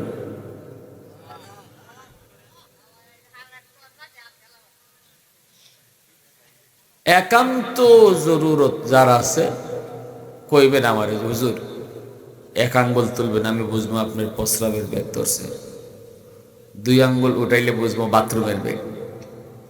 এটা মাদ্রাসায় শেখায়। আমরা এখানে এমন এক মজলিসে বসছি, জিব্রাইল কয়, নবী গো, আল্লাহ তুমি যে এই মজলিসে যেই বসবে তারই তুমি মাফ করে দেওয়ার ঘোষণা দিছো। এখানে এমন কয়েকজন মানুষ আছে, এরা ওয়াজ শোনার নিয়তে আসে নাই, এরা বাড়ি যাওয়ার পথে ছিল, অথবা বন্ধুর বাড়িতে যাবার নিয়ত ছিল বাজারে যাবে, একটু ওয়াজ শুনে যাই তারপরে বাড়ি যাব। নিয়ত ওয়াজ শোনা নয়, নিয়ত হলো বাড়িতে যাওয়া, নিয়ত হলো বাজারে যাওয়া, নিয়ত হলো আত্মীয়র বাড়িতে যাওয়া। তাকেও কি তুমি মাফ করে দিয়েছো? আল্লাহ বলে, হুমুল জালিসু লা ইয়াশকা জালিসুহুম, এটা এমন এক বরকতি মজলিস, এই মজলিসে যেই বসবে তাকেই আমি মাফ করে দেব। সুবহানাল্লাহ। কি রে ভাই, তাহলে আমাদের বসার দ্বারা লস হয়েছে না লাভ হয়েছে? হ্যাঁ, লাভ হয়েছে। এই লাভ লসটা যারা বুঝবে এরা আখিরি মুনাজাত পর্যন্ত থাকবে, ঠিক কি না? আর যারা মনে করে দুধ এই লাভ লসে তো বুঝি না, মাহফিল শেষে সিন্নি আছে, তাবারুক আছে নাই, ও তাহলে তো সমস্যাই। তাবারুক না থাকলে তো একদল ভাববে, বাবা এত সময় বইয়া থেকে লাভ হইতো না, এরা খাওয়াবে না, ঠিক না?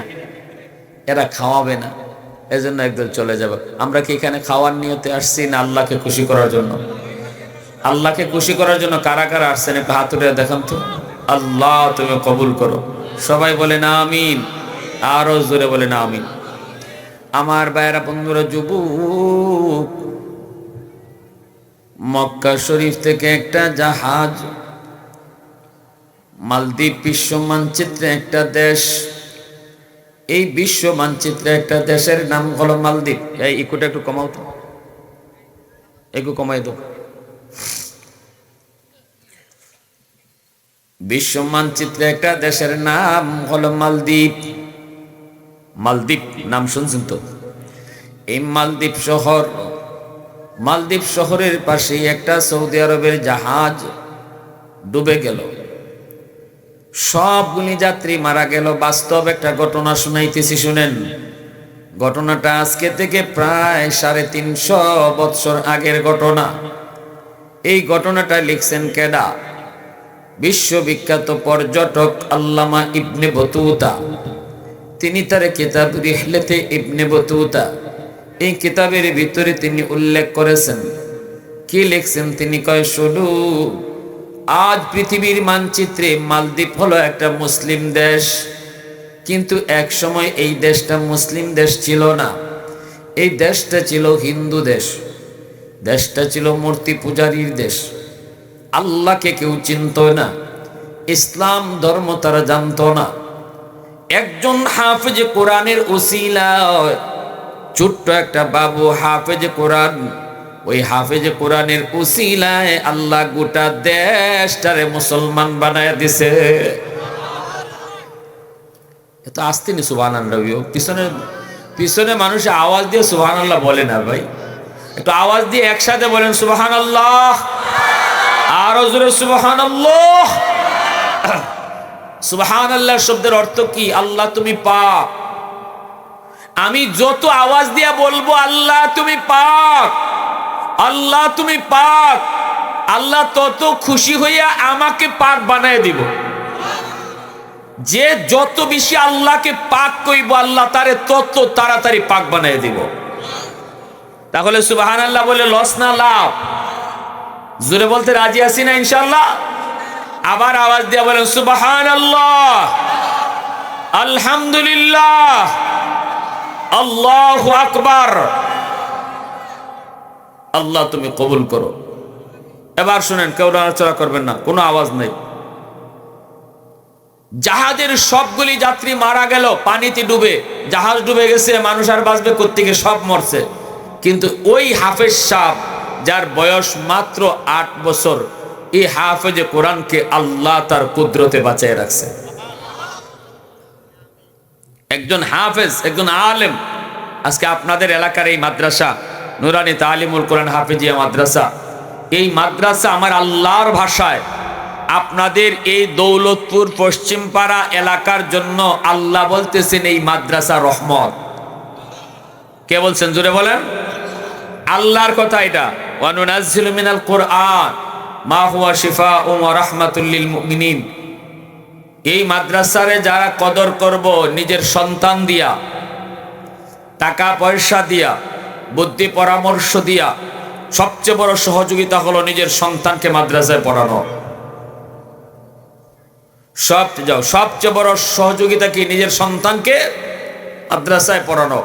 টাকা পয়সার চেয়েও বড় সহযোগিতা হলো নিজের নাতিটাকে মাদ্রাসায় পড়ানো, নিজের আওলাদকে হাফেজ কোরআন বানানো। এটা হলো সবচেয়ে বড় সহযোগিতা। ওই মাদ্রাসা আমার আপনার জন্য কত বড় রহমত শুনেন। ওই হাফেজ সাহেবকে আল্লাহ তার কুদরতে বাঁচাইছে। কেমনে? একটা কাঠের উপরে ভাসতেছে, ছোট্ট বাবু তো, ছোট ছোট বাচ্চারা আল্লাহর 30 পারা কোরআন সিনার ভিতরে নেয়। এমন আপনারা দেখছেন না? দেখছেন না? ছোট ছোট বাচ্চা দাড়ি উঠে নেয়, মুছ উঠে নেয়। আপনাদের এখান থেকে যে ছেলেটা হাফেজ হইল, পাগড়ি মাথায় পড়াইলাম, তারও তো দাড়ি উঠে, দাড়ি নাই, মুছ নাই। তাহলে বোঝা গেল কম বয়সে সিনার ভিতরে 30 পারা নেওয়া এটা বাহাদুরি না, এটা আল্লাহ পাকের দয়া। ঠিক না? জোরে বলেন। চেয়ারম্যানের পোলা হইলে হাফেজে কোরআন হওয়া যায় না, এমপির পোলা হইলে হাফেজ সাহেব হওয়া যায় না, কোটিপতির পোলা হইলে হাফেজ সাহেব হওয়া যায় না। হাফেজ হইতে গেলে আল্লাহর দয়া লাগবে। ঠিক কিনা? হাফেজ হইতে গেলে দয়া লাগবে। টাকার জোরে সব কিনা যায়, হরিণের চোখ পাওয়া যায়, ব্যারিস্টারি ডিগ্রি আনা যায়, কিন্তু টাকা দিয়া সন্তানরে হাফেজ বানানো যায় না। না এই সার্টিফিকেটও কিনা যায়? হ্যাঁ, বাপের কোটি কোটি টাকা আছে, ছেলের ছেলের হাফেজে কোরআনে ডিগ্রি কিনে নিয়ে আইছে, হবে? জোরে বলেন। আমার ভাইরা বন্ধুরা, যুবক মালদ্বীপের জেলেরা নামলো মাছ ধরার জন্য সাগরে। হঠাৎ করে দেখতেছে কাঠের উপরে ভাসতেছে একটা ছোট্ট বাবু, চেহারাটা তার বড় সুন্দর। এই ছোট্ট বাবুটাকে তারা তাদের নৌকায় উঠাইল। কি হয়েছে বাবা? হাফেজ সাহেব কয়, জাহাজ ডুবে গেছে। কি পরিমাণ যাত্রী ছিল? কয়, অসংখ্য, অগণিত। তুমি কেমনে বাঁচলা? কয়, আমি জানি না। আল্লাহু আকবার। মূলত বাঁচাইছেন কে? আল্লাহ যারে বাঁচায় কেউ তারে মারতে পারে, আল্লাহ যারে ধরে কেউ তারে সারাইতে পারে না। ঠিক কিনা জোরে বলেন। ইন্না বাতুশা রাব্বিকা লাশাদীদ। আল্লাহ বলে আমার ধরা বড় কঠিন ধরা। আল্লাহ ধরে না, ধরলে আল্লাহ ছাড়ে না। আল্লাহ ঢিল দেয় কিন্তু ছেড়ে দেয় না। এজন্যই আল্লাহ পাকের ধরা। আল্লাহ বাঁচাইলে বাঁচায়। ওই ছোট্ট বাবুটারে আল্লাহর কুদরতে আল্লাহ বাঁচায় নিলেন। মালদ্বীপের জেলেরা তারে বাজারে নিয়ে তুলল বিক্রি করার জন্য। তখনকার সময় মানুষ বেচা কেনা হইতো, বাজারে মানুষ বেচা কেনা হইতো। আমাদের যুগে যেমন তরকারি বেচা কেনা হয়, আনাজপাতি বেচা কেনা হয়, আলু ডাউল বেচা কেনা হয়, ওই সময় বাজারে মানুষও বেচা কেনা হইতো। এই ছোট্ট বাবুটারে বাজারে উঠায় দিল জেলেরা, বিক্রি করে দিবে। কিন্তু এত চড়া দাম চাইলো, কেউ সাহস করে না কেনার জন্য। এত চড়া দাম, এত দাম। চেহারা সুন্দর, চেহারা তো হবেই সুন্দর, কেউ তো সাহস করে না কিনতে। একজন হিন্দু মহিলা, সম্পদের কোনো তার অভাব নাই, অভাব শুধু একটাই, ওই মহিলার কোনো ছেলে সন্তান নাই, আছে শুধু একটা মেয়ে সন্তান, আবার স্বামীও নাই। মহিলার কানে যায় পৌঁছল, বাজারে একটা ছোট্ট ছেলে বিক্রি হচ্ছে, কিন্তু এত দাম কেউ কিনতে পারে না। ছেলেটার চেহারা বড় সুন্দর, চেহারা বড় মায়াবী। মহিলা গেছে বাজারে, যায় কয়, জেলেরা কত টাকা হইলে তোরা বিক্রি করবি? কয়, এত টাকা। কয়, নে টাকা। ছেলে আমারে দে। আল্লাহ জোরে কর। এ আমার ছেলের প্রয়োজন, কারণ আমার ছেলে নাই, আছে শুধু একটা মেয়ে। উপযুক্ত হওয়ার পর আমার মেয়েটাকে আমি বিয়ে দিয়ে দেব। এরপরে আমাকে কে পালবে, কে দেখবে? আমার তো কোনো আওলাদ নাই, কোনো সন্তান নাই।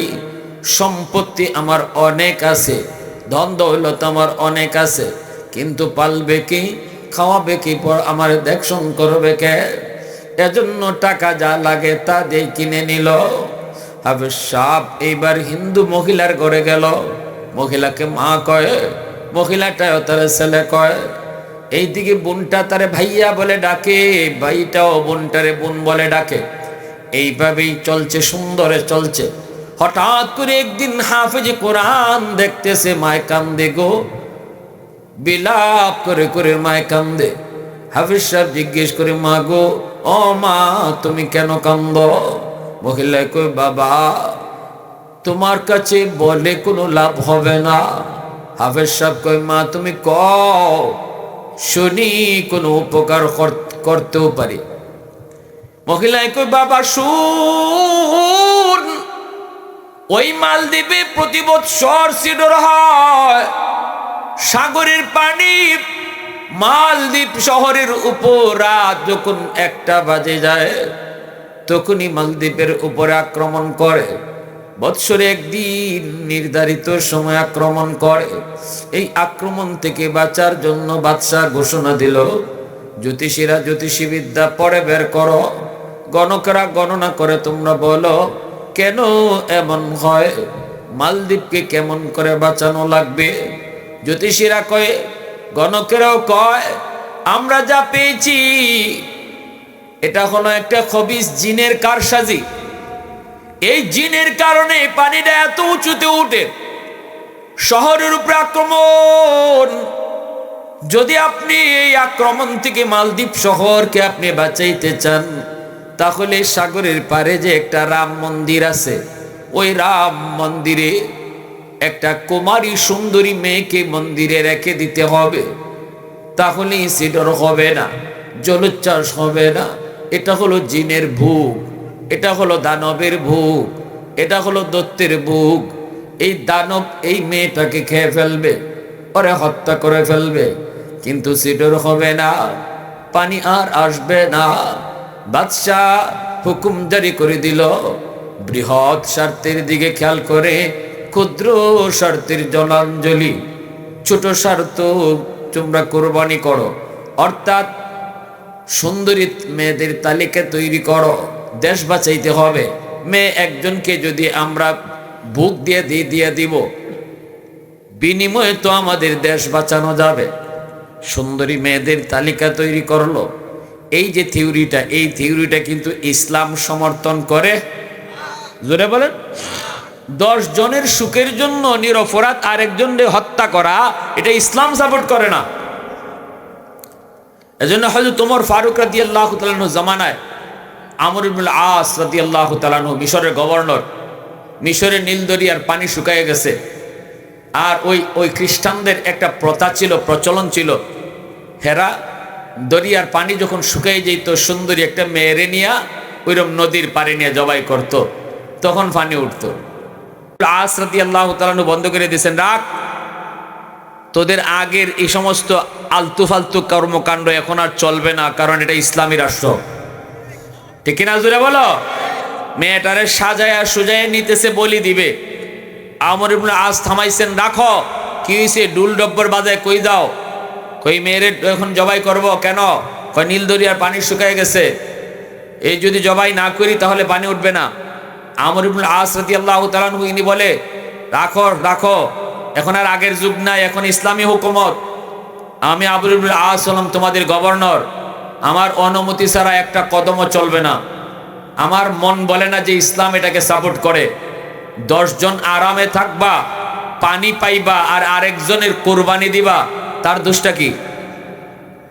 জোরে বলেন, তার দোষটা কি? যারে কোরবানি দিতেছো, যারে জবাই করতেছো, তার দোষটা কি? তোমার পানির জন্য আরেকজনকে তুমি জবাই করবা? থামো। ইসলাম কখনো এমন আচরণ সমর্থন করে না, এটা জুলুম, এটা অন্যায়। আমর ইবনে আস রাদিয়াল্লাহু তাআলা আনহু ওমর রাদিয়াল্লাহু তাআলা আনহুর কাছে চিঠি লিখছেন। তিনি তখন অর্ধ পৃথিবীর বাদশাহ, হযরত ওমরের কাছে চিঠি লিখছেন, এরা তো আমার কথায় মেয়েকে জবাই করা থেকে বিরত হলো, কারণ আমি গভর্নর, আমার কথা তো মানতেই হবে, কিন্তু তারা এই কথা আমার কাছে দাবি করছে যে আমরা আপনার কথা মানব, কিন্তু পানির ব্যবস্থা করেন। আমরা তো দেখেছি আমাদের বাপ দাদারা এইভাবেই পানি তুলতো, নীল দরিয়ার পানি উঠতো কোনো একটা মেয়েকে জবাই করলে, তো এখন পানি তুলেন। আমর ইবনুল আস বলে, এটা পরের ব্যাপার, পরেরটা পরে, পানি উঠবে কি উঠবে না সেটা পরে, তবে এই জুলুম আমি হতে দিব না। ঠিক কিনা জোরে বলেন। হযরত ওমর রাদিয়াল্লাহু তাআলার কাছে চিঠি লিখছেন। হযরত ওমর বলেন, হ্যাঁ সঠিক কাজ করেছো, ধন্যবাদ তোমাকে, সঠিক কাজ করেছো, একটা অন্যায় কাজের প্রতিবাদ করেছো। তারপরে হযরত ওমর নীল দরিয়ার নামে চিঠি লিখলেন। চিঠি কার নামে লিখছেন? জোরে কর। নীল দরিয়ার নামে। নীল দরিয়ার নামে চিঠি লিখছেন আর বলছেন, এই নীল দরিয়া শোন, তুই যদি আমার আল্লাহর হুকুমে চলো, প্রথম লেখছেন, তুই যদি তোর নিজের হুকুমে চলো তাহলে তোর পানির দরকার নাই, আর তুই যদি আমার আল্লাহর হুকুমে চলো তাহলে আমি ওমর বলতেছি, চিঠিটা পড়া মাত্রই তুই পানি দিবি। এই চিঠি আমর ইবনুল আসের কাছে পাঠাইছেন। হযরত আমর ইবনুল আস রাদিয়াল্লাহু তাআলা আনহু চিঠিটা নিয়ে নীল দরিয়ার পানি মাটিতে, যেখানে একদম নিচে পানি উঠার কথা, ওখানে চিঠিটা রাখতে তিনি পারে উঠতে পারেন নাই, চিঠিটা নদীতে রাখছেন দরিয়ায়, আর তিনি আইসা পারে উঠতে পারেন নাই, পানি উঠা শুরু হয়ে গেছে। সেই পানি আজও আছে নীল দরিয়া, জিন্দেগিতে আর কোনোদিন শুকাবে না। তামাম দুনিয়ার সব দরিয়া শুকাতে পারে, কিন্তু ওমরের আদেশ পেয়ে যে দরিয়ায় পানি উঠেছিল, এই দরিয়া আর কখনো শুকায় নাই, কিয়ামতের আগে শুকাবেও না। সুবহানাল্লাহ জোরে বলেন। প্যারে হাজির, এজন্য ইসলাম এটাকে সাপোর্ট করে না, কিন্তু ওই তো এরা তো মূর্তি পূজারী, বাচ্চা আদেশ দিয়ে দিল, সুন্দরী মেয়েদের তালিকা তৈরি করো, তারপরে ওই মন্দিরে রেখে দাও। সুন্দরী মেয়েদের তালিকা তৈরি করে ওরা রাতের বেলা মেয়েটাকে মন্দিরে রেখে দেয়। এই বছর আর লটারিতে আমার মেয়েটার নাম উঠছে। এ বাবা বল বল, আমার একমাত্র মেয়ে, কলিজার টুকরা মেয়ে, যেই মেয়েটা তোমাকে ভাইয়া কয়া ডাকে, আমার এই মেয়েটাকে আজকে সন্ধ্যা হলে পরে ওরা জোরপূর্বক ধরে নিয়ে যাবে, মন্দিরের ভিতরে রেখে দিবে। যেই মেয়েটাকে আমি মা এত আদর করে বড় করলাম গো, এত মায়া করে বড় করলাম, আজকে আমি মার চোখের সামনে সন্তানকে জবাই করবে, দানবের ভোগ দিবে, আমি মা সেটা কেমন করে সহ্য করব? এজন্য আমি মা কাঁদতেছি। হাফেজ সাহেব কই, মা টেনশন তুমি করো না, কেঁদো না, কেঁদো না, সমাধান আমি দেব গো মা, আমার বোনেরও কোনো ক্ষতি হবে না, আবার দানবেও কিছু করতে পারবে না, বোনেরও ক্ষতি হবে না, সব সমাধান আমি দেব। মহিলা কয়, বাবা কেমনে দিবি? কয়, মা আমার বোনটাকে তুমি তার নানার বাড়িতে পাঠায় দাও, নানির হাতের পিঠা খাইতে পাঠায় দাও, বোনের জামা কাপড় পরায়া আমাকে তুমি পালঙে বসায় রাখো, আমার দাড়ি উঠে নাই, মুছ উঠে নাই, যদি মেয়ে লোকের পোশাক পরায়া রেখে দেওয়া হয় তাহলে কেউ বুঝবে না আমি যে ছেলে, মনে করবে আমি মেয়ে, আমাকে মেয়ে মনে করে ওরা মন্দিরে নিয়ে রেখে দিক, এরপরে আমি বুঝব দানবের পাওয়ার বেশি নাকি আমার সিনার পাওয়ার বেশি। মহিলায় কই, বাবা না না, আমি তোমাকে হাতছাড়া করব না, বড় আশা করে তোমাকে এনেছি, তোমাকে আমি হাতছাড়া করব না বাবা। আমার মেয়েটা যদি এক সময় উপযুক্ত হয় তাহলে তো তারে বিয়ে দিয়ে দেব, সে তো স্বামীর ঘরে চলে যাবে, মেয়ে তো এমনি একদিন চলে যাবে, কিন্তু তোমাকে যদি আমি হারাই, আমি বৃদ্ধা হলে আমাকে কে লালন পালন করবে, আমাকে কে খাওয়াবে না রে বাবা, আমি তোমাকে হাতছাড়া করব না। কিন্তু হাফেজ সাহেব কই, মা তুমি টেনশন করো না, ওই দানব আমার কোনো ক্ষতি করতে পারবে না, কারণ এই দানবের চেয়ে ওই জিনের পাওয়ারের চেয়ে হাজার হাজার গুণ পাওয়ার আল্লাহ আমার সিনার ভিতরে রেখে দিয়েছেন, যেই পাওয়ারটা হলো আল্লাহর 30 পারা কুরআন। আওয়াজ দেয়া কও সুবহানাল্লাহ। এই 30 পারা কুরআন আল্লাহ আমার সিনার ভিতরে রেখে দিয়েছে গো মা, তুমি টেনশন করো না। এর যুবক, মার মন তো মা কেমনে সেটা বুঝবে? মার মন মা তো বুঝে না, কারণ এই মা যদিও তার গর্ভধারিণী মা না, কিন্তু যুবক এবার তুমি একটু চিন্তা করে দেখো, যেই মাটা গর্ভধারিণী মা না, তবুও তার প্রতি এত দরদ। তোমার মা, যেই মা তোমাকে গর্ভে নিয়েছে রে, 10 মাস 10 দিন তোমাকে গর্ভে নিয়েছে, এই মা তোমার জন্য শিশুকালে কি করছে হয়তো তোমার মনে নেই।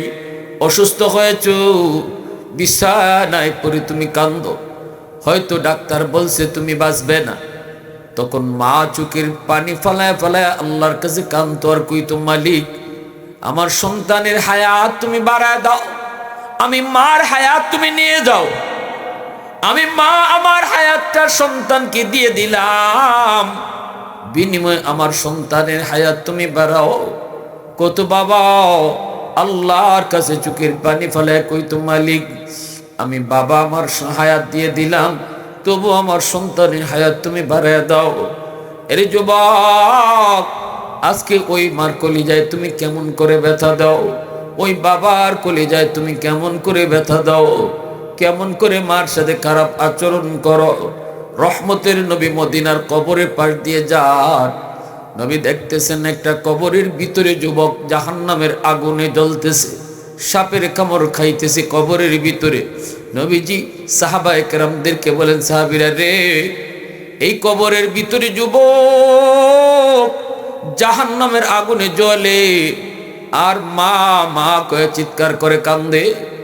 আমি নবী একটু হাত উঠে সুপারিশ করব, তোমরা আমার সাথে আমিন আমিন বলবা।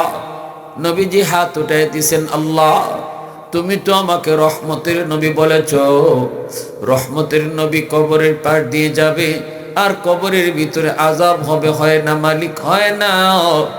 আল্লাহ তুমি তার আযাবটা বন্ধ করো। আমি নবী সুপারিশ করলাম, কিন্তু আযাব বন্ধ হয় না।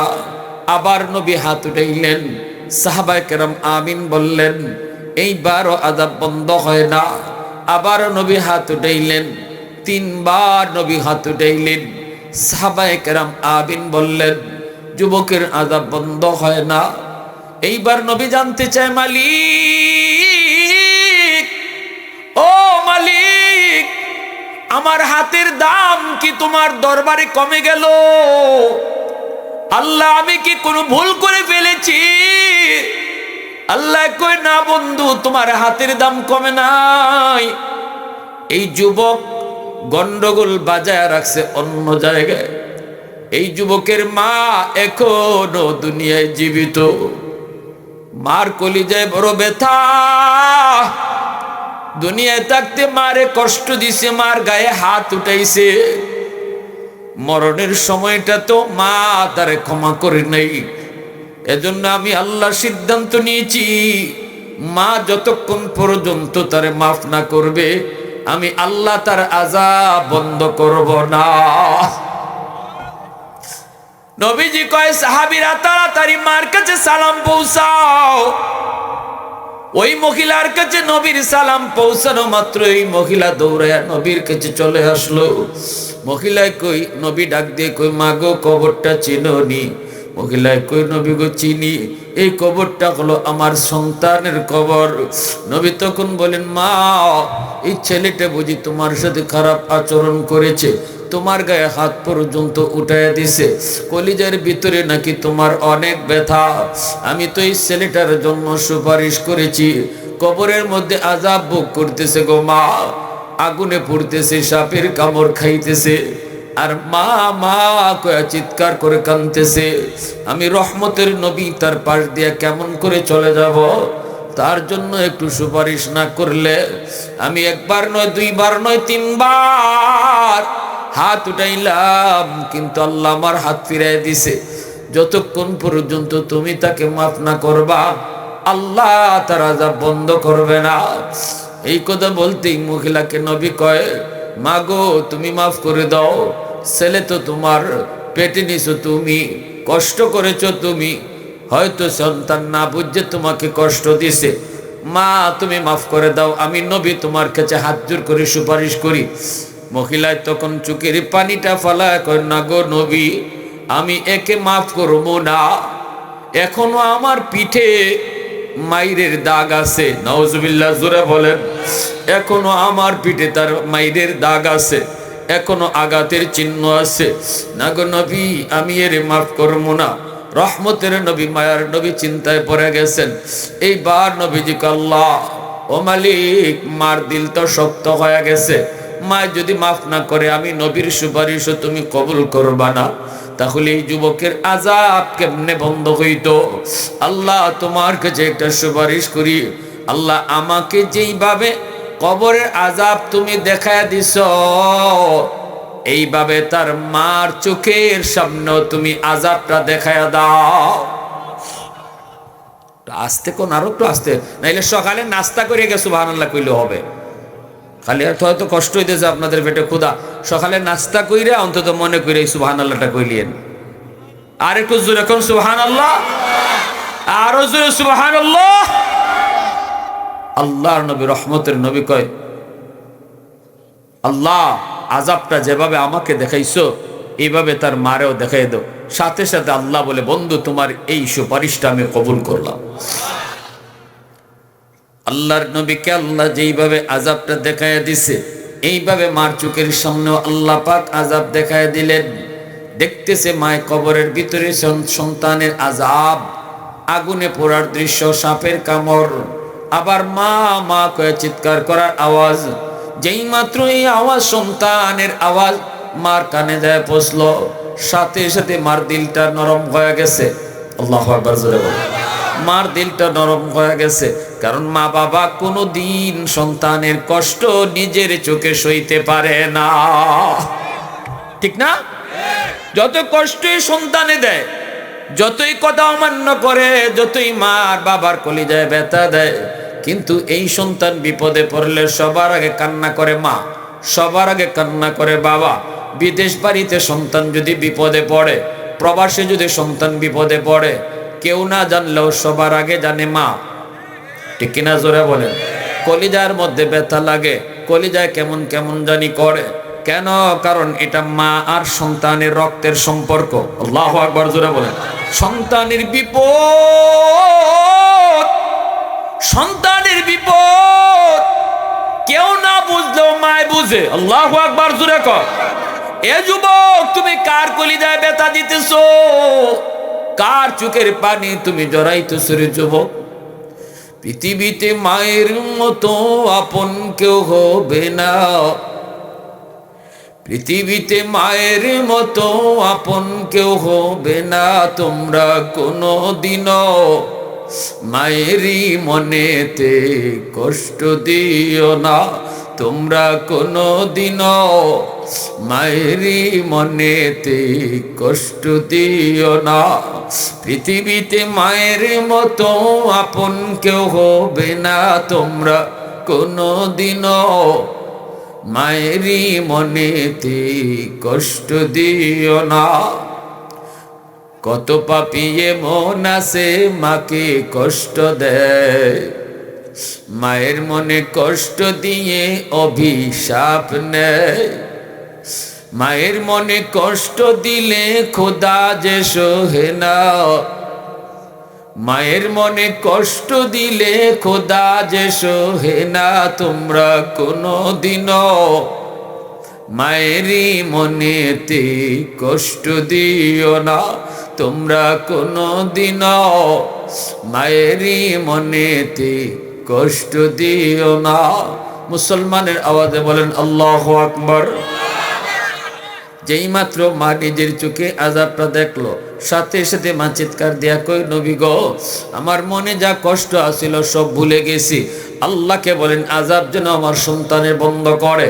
সাথে সাথে আল্লাহ পাক আযাব বন্ধ করে দিল।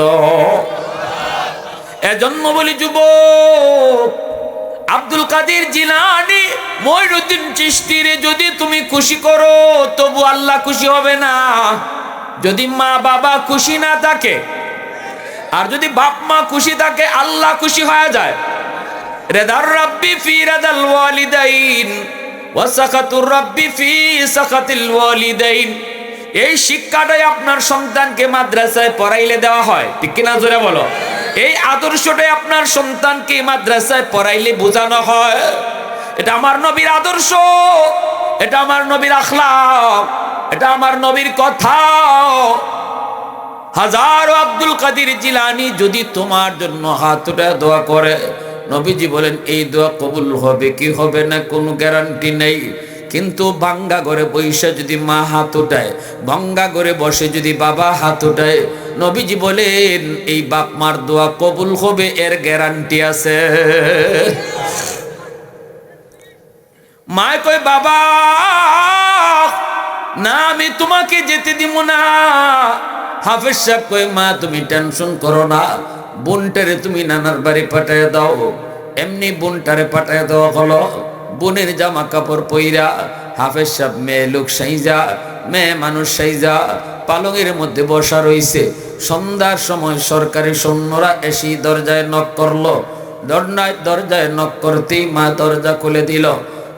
সরকারি সৈন্যরা ঢুকেই দেখে এত সুন্দর একটা মেয়ে পালঙের মধ্যে বসা।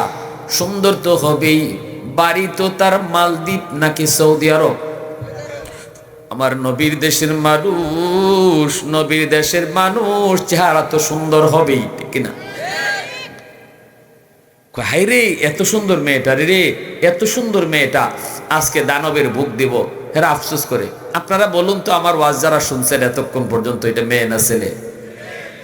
পিছনে যুবকরা কয় না, মেয়ে না ছেলে? ছেলে, অল্প বয়সের ছেলে। হাফেজ সাহেব 30 পারা কোরআন তার সিনায়, দাড়ি নাই, মুছ নাই। আল্লাহু আকবার জোরে কর। সরকারি সৈন্যরা কয় চলো, হাফেজ সাহেব কয় ধরতে হবে না, আমি যাব। চলছে, মন্দিরে নিয়ে রাখলো, মন্দিরে নিয়ে রাখলো। সরকারি সৈন্যরা চলে আসলো। সকালবেলা যায় তার লাশ আনবে, সকালে যায় লাশ আনবে। 12টার পরে যখন 1টা বেজে গেল, হাফেজে কোরআন মন্দিরের ভিতরে ঢুকে সে তার মেয়ে লোকের পোশাক খুলে ফেলে দিল।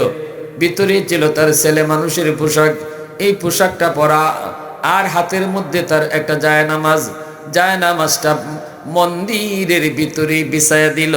জায়নামাজ মন্দিরের ভিতরে বিছাইয়া নামাজে দাঁড়ায় গেল। আল্লাহু আকবার জোরে করেন। তামাম দুনিয়া তোমার আমার জন্য আল্লাহ মসজিদ বানায় রাখছে। আল্লাহু আকবার জোরে করেন। অতীতের উম্মতের জন্য আল্লাহ পাক নির্ধারিত জায়গায় নামাজ পড়া নির্ধারণ করে রাখছে। মুসা নবীর জমানার উম্মতের জন্য মসজিদে আইসাই নামাজ পড়তে হতো। বাড়িতে নামাজ পড়লে হতো না, দোকানে নামাজ পড়লে হতো না, মাঠে নামাজ পড়লে হতো না। কিন্তু আমাদের জন্য শুধু আল্লাহ, এই উম্মতে মুহাম্মদের জন্য আল্লাহ কয়, বন্ধু তোমার উম্মতের জন্য আমি আল্লাহ তামাম দুনিয়া মসজিদ বানায় দিলাম। যেখানে নামাজ পড়বে ওখানেই আমি নামাজ কবুল করে নেব। এত সুযোগ আল্লাহ আমাদেরকে দিছে, এরপরেও তো আমরা টাইম মতো নামাজ পড়ি না, ঠিক না? আমরা সময় মতো নামাজ পড়ি না, যেখানে থাকি এখানে নামাজ পড়ি না। হ্যাঁ, মনে করি যে এইভাবে অবহেলায় নামাজ চলে যায়, অথচ দৈনিক 5 বার আল্লাহ তোমাকে আমাকে ডাকতেছে, আল্লাহু আকবার, আল্লাহু আকবার। বান্দা আমি আল্লাহ বড়, আমি আল্লাহ বড়, তোর দোকান ছোট, আমি বড়। বান্দা তোর বন্ধু ছোট, আমি আল্লাহ বড়। আয় আমার দিকে আয়, আমার দিকে আয়। ঘুমটা ছোট, আমি আল্লাহ বড়, তুই ঘুম বাদ দিয়ে আমার দিকে আয়। এভাবে 5 বার আল্লাহ তোমাকে আমাকে ডাকে। সুবহানাল্লাহ। এরপরেও যখন ঘুমায় থাকি তখন আল্লাহকে আমরা জবাব দেই, আল্লাহ তুমি যা কইতেছো এটা ঠিক না, তুমি বড় না, আমার ঘুমটা বড়, ঠিক না? মুখে বলি না কিন্তু কাজে প্রমাণ করি। আমি এরপরও যখন দোকানদারি করি আজান শোনার পরও, তখন আমি মুখে বলি না কিন্তু আমার কাজে প্রমাণ করতেছি আমি, আল্লাহ তুমি বড় না, আমার দোকানদারিটা বড়, ঠিক না? তুমি বড় যদি এটা আমি মনে প্রাণে মানতাম, তাহলে তো আমি দোকান বন্ধ করতাম। এখন আজান হইছে, দোকান বন্ধ করতাম।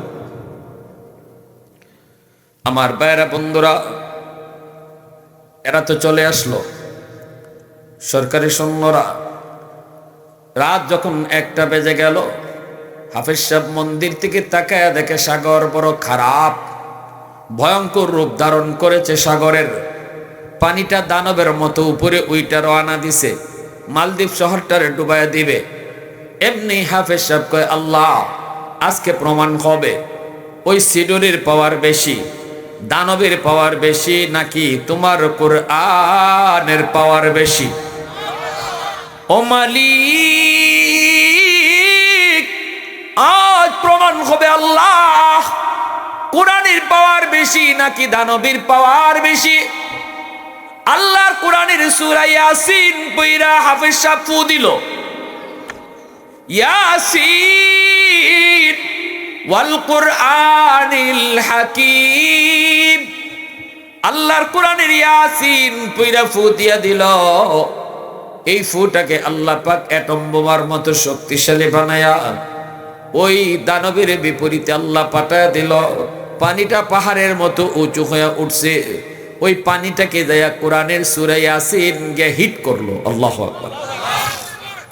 মুহূর্তের ভিতরে পানি আবারও সাগরে দেবে গেল। আল্লাহু আকবার জোরে বলে। আল্লাহর কোরআন জয়ী হলো, সিডর পরাজিত হলো। আল্লাহর কোরআনের সূরা ইয়াসিন জয়ী হলো, দানব পরাজিত হলো। আল্লাহু আকবার। কোরআনের পাওয়ার আছে না নাই? আল্লাহর কোরআনের শক্তি আছে না নাই? আল্লাহর কোরআনের আসর আছে না নাই? সুবহানাল্লাহ। ও ভাই, দারুল দেওবন্দ মুতাইম সাহেব হুজুর উনি বলে যে আমরা দারুল দেওবন্দের অফিসে বসা, চর এলাকায় একজন মানুষ মরছে, আওয়াজ উঠতে গেছে, লোকটার কবর থেকে একটা নূর চমকাইতেছে। আমি নিজে দৌড়ে গেলাম, যে কবরের পাশে দিকে গোটা এলাকা নূরে চমকাইতেছে। কবরের ভিতর থেকে আলো বের হইতেছে। আমি দৌড়ে গেলাম তার বউয়ের বিবির কাছে, যে জিজ্ঞেস করছি, মাগো তোমার স্বামীর এমন কি নেক আমল আছিল যে আমলের কারণে দুনিয়াতেই আল্লাহ তার বুজুর্গি মানুষে দেখাইয়া দিছে। মহিলায় কই, হুজুর আমার স্বামীর তেমন কোনো নেক আমল মনে পড়ে না, তবে যদ্দূরে মনে পড়ে আমার স্বামী তিনি আল্লাহর কোরআন তেলাওয়াত করত। তিলাওয়াত জানতো না, তিলাওয়াত পড়া জানতো না, কিন্তু না জানলেও কোরআন শরীফ বাইর করত। ওই যে দেখেন কোরআন শরীফ তাকের মধ্যে, এই কোরআনটাই হলো আমার স্বামীর কোরআন। ইনি কোরআনটা বের কইরা পৃষ্ঠাগুলা উল্টাইতো, পড়া তো ইনি জানতেন না, কিন্তু প্রতিটা লাইনে লাইনে আঙ্গুল ঘুরাইতো আর কানতো, আঙ্গুল ঘুরাইতো আর কান্না করে কইতো, মালিক এই আয়াতের ভিতরে তুমি যা কইছো আমি সব মানি, এই আয়াতের ভিতরে তুমি যা কইছো আল্লাহ আমি সব বিশ্বাস করি, আমি পড়া জানি না গো আল্লাহ, কিন্তু তুমি যা কইছো আমি মানি, আমি মানি, আমি মানি। এইভাবে আঙ্গুল ঘুরাইতো, চোখের পানি ফালায়া ফালায়া আমার স্বামী কান্ত। দারুল দেওবন্দের দীর্ঘদিনের মুহতামিম কারি তৈয়ব সাহেব রাহিমাহুল্লাহ কয়, আমি কোরআন শরীফ খানা তাক থেকে বের করলাম, বের করে কোরআনের পৃষ্ঠাগুলো উল্টাইলাম, উল্টে দেখি প্রতি পৃষ্ঠায় পৃষ্ঠায় তার চোখের পানির দাগ এখনো আছে। পৃষ্ঠার লাইনের নিচে নিচে তার আঙ্গুল ঘোরানোর দাগ, এখনো আঙ্গুলের দাগ আছে, আঙ্গুলের ছাপ পড়ে গেছে। এর যুবক পড়া জানতো না, কিন্তু আল্লাহর কোরআনকে মহব্বত কইরা এই আমলটা করত। আল্লাহ তার উপর খুশি হইয়া দুনিয়াতেই আল্লাহ মরণের পর সে যে কত বড় ওলি আল্লাহ জগতের মানুষ সে জানায়া দিছে। मैं तालिब मौला हूँ मेरे इश्क निराला, मैं तालिब मौला हूँ मेरे इश्क निराला, है जुमला जहाँ जिनके तजल्ली से उजाला, है जुमला जहाँ जिनके तजल्ली से उजाला, माँ दर्द जहाँ गैर खुदा यार नदारम, যদি ইয়াদে খুদাহি চেদিগুর কার নদারেম। অসুবিধা হইতেছে আপনাদের? মনোযোগ কার কার আছে একটু দেখান তো, হাত পে আল্লাহরে। আল্লাহ তুমি কবুল করো। লিল্লাহে তাকবীর। হয় নাই ভাই, আওয়াজ দিয়া লিল্লাহে তাকবীর। দিন ইসলাম, দিন ইসলাম, দিন ইসলাম, দিন ইসলাম। আল্লাহ তুমি কবুল করো। সবাই বলি আমিন, আর জোরে আমিন। মুআজ্জাজ হাজিরিন, এইবার দেখা গেল কালবেলা সরকারি সৈন্যরা গেছে লাশ আনার জন্য। কি আনার জন্য? পিছনে বেরো। মন্দির থেকে কি আনতে গেছে? জোরে বলেন, কি আনতে গেছে? যায় দেখে মন্দিরের ভিতরে লাশের কোনো বংশও নাই। একজন হাফেজ সাহেব মন্দিরে বসে বসে কোরআন তেলাওয়াত করতেছে। সরকারি সৈন্যরা কই, কিরে বেটা তুই এখানে কি কর? কেন কি হইছে? কয় আমরা যে গত রাতে একটা মেয়ে রেখে গেলাম, মেয়েটা কই? এই মেয়েটার লাশ কই? হাফিজ সাহেব কয়, বুকার দল, মেয়ে লুকে রাখো নাই, আমাকেই রেখে গেছো। সরকারি সৈন্যরা কয়, কও কি? আমরা তো মেয়ে লোক রেখে গেলাম, তুমি তো ছেলে মানুষ। হাফিজ সাহেব কই, আমি তো আমার বোনের জামা কাপড় পরে মেয়ে লোক সেজে বসা ছিলাম, তোমরা তো আমাকে মেয়ে মনে করে নিয়ে আসছো, মূলত আমি ছেলে। কই মেয়েটা তাহলে কই? কই আমার বোন তো নানির ভাতের পিঠা খায়, নানার বাড়িতে মজা করে, তাহলে তুই এখানে আসলি বাবা? কয় হ, আমাকেই তোমরা মেয়ে লোক বানায় নিয়ে আসছো। কই তাহলে সিডরও হলো না, জলোচ্ছ্বাস হলো না।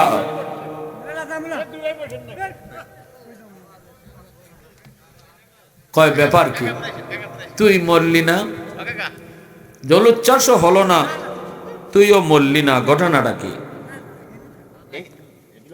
এই শেষ সময় আইসে আপনারা জায়গা নিয়ে ভাড়াভাড়ি শুরু করছেন, এখন তো আজই শেষ।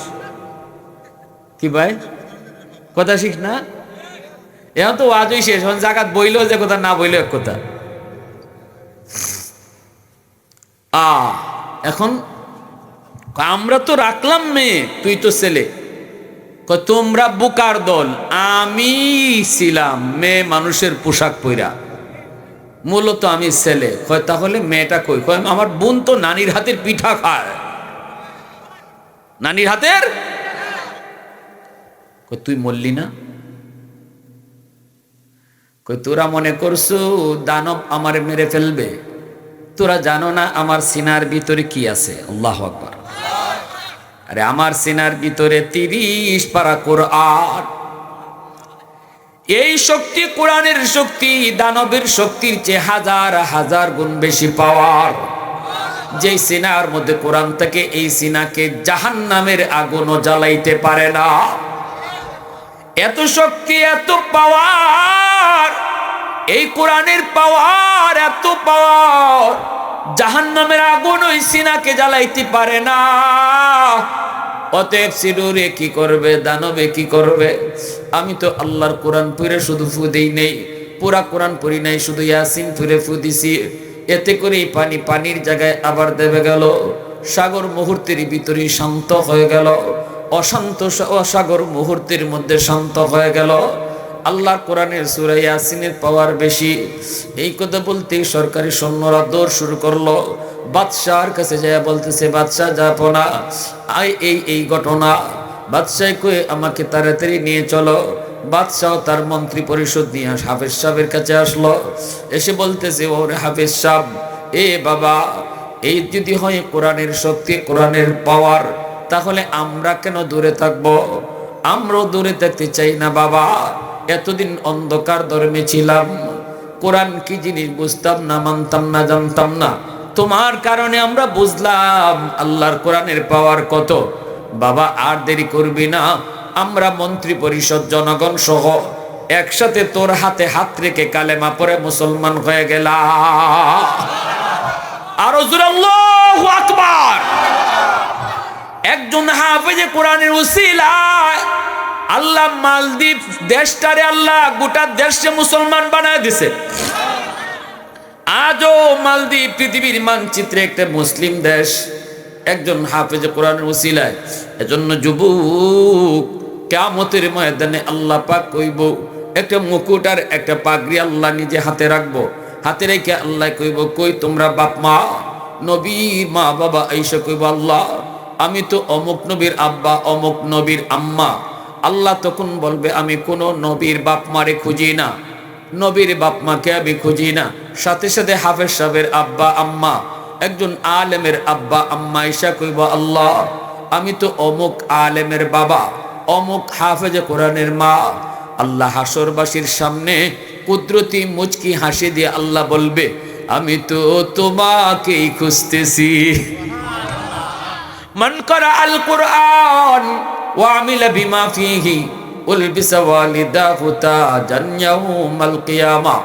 এজন্যই নবীজি বলেছেন, হাফেজ সাহেবের আব্বা আম্মারে, আলেমের আব্বা আম্মারে আল্লাহ নিজের হাতে পাগড়ি পরাইব। দুনিয়ার জমিনে পাগড়ি পরাইছে আমরা মানুষ, আর বাপ মার মাথায় পাগড়ি পরাইব আল্লাহ নিজে। আল্লাহর হাতে পাগড়ি পরার ইচ্ছা কার কার আছে? একটু হাত উঠে আল্লাহকে দেখান। আল্লাহ তুমি কবুল করো, জোরে কোন আমিন।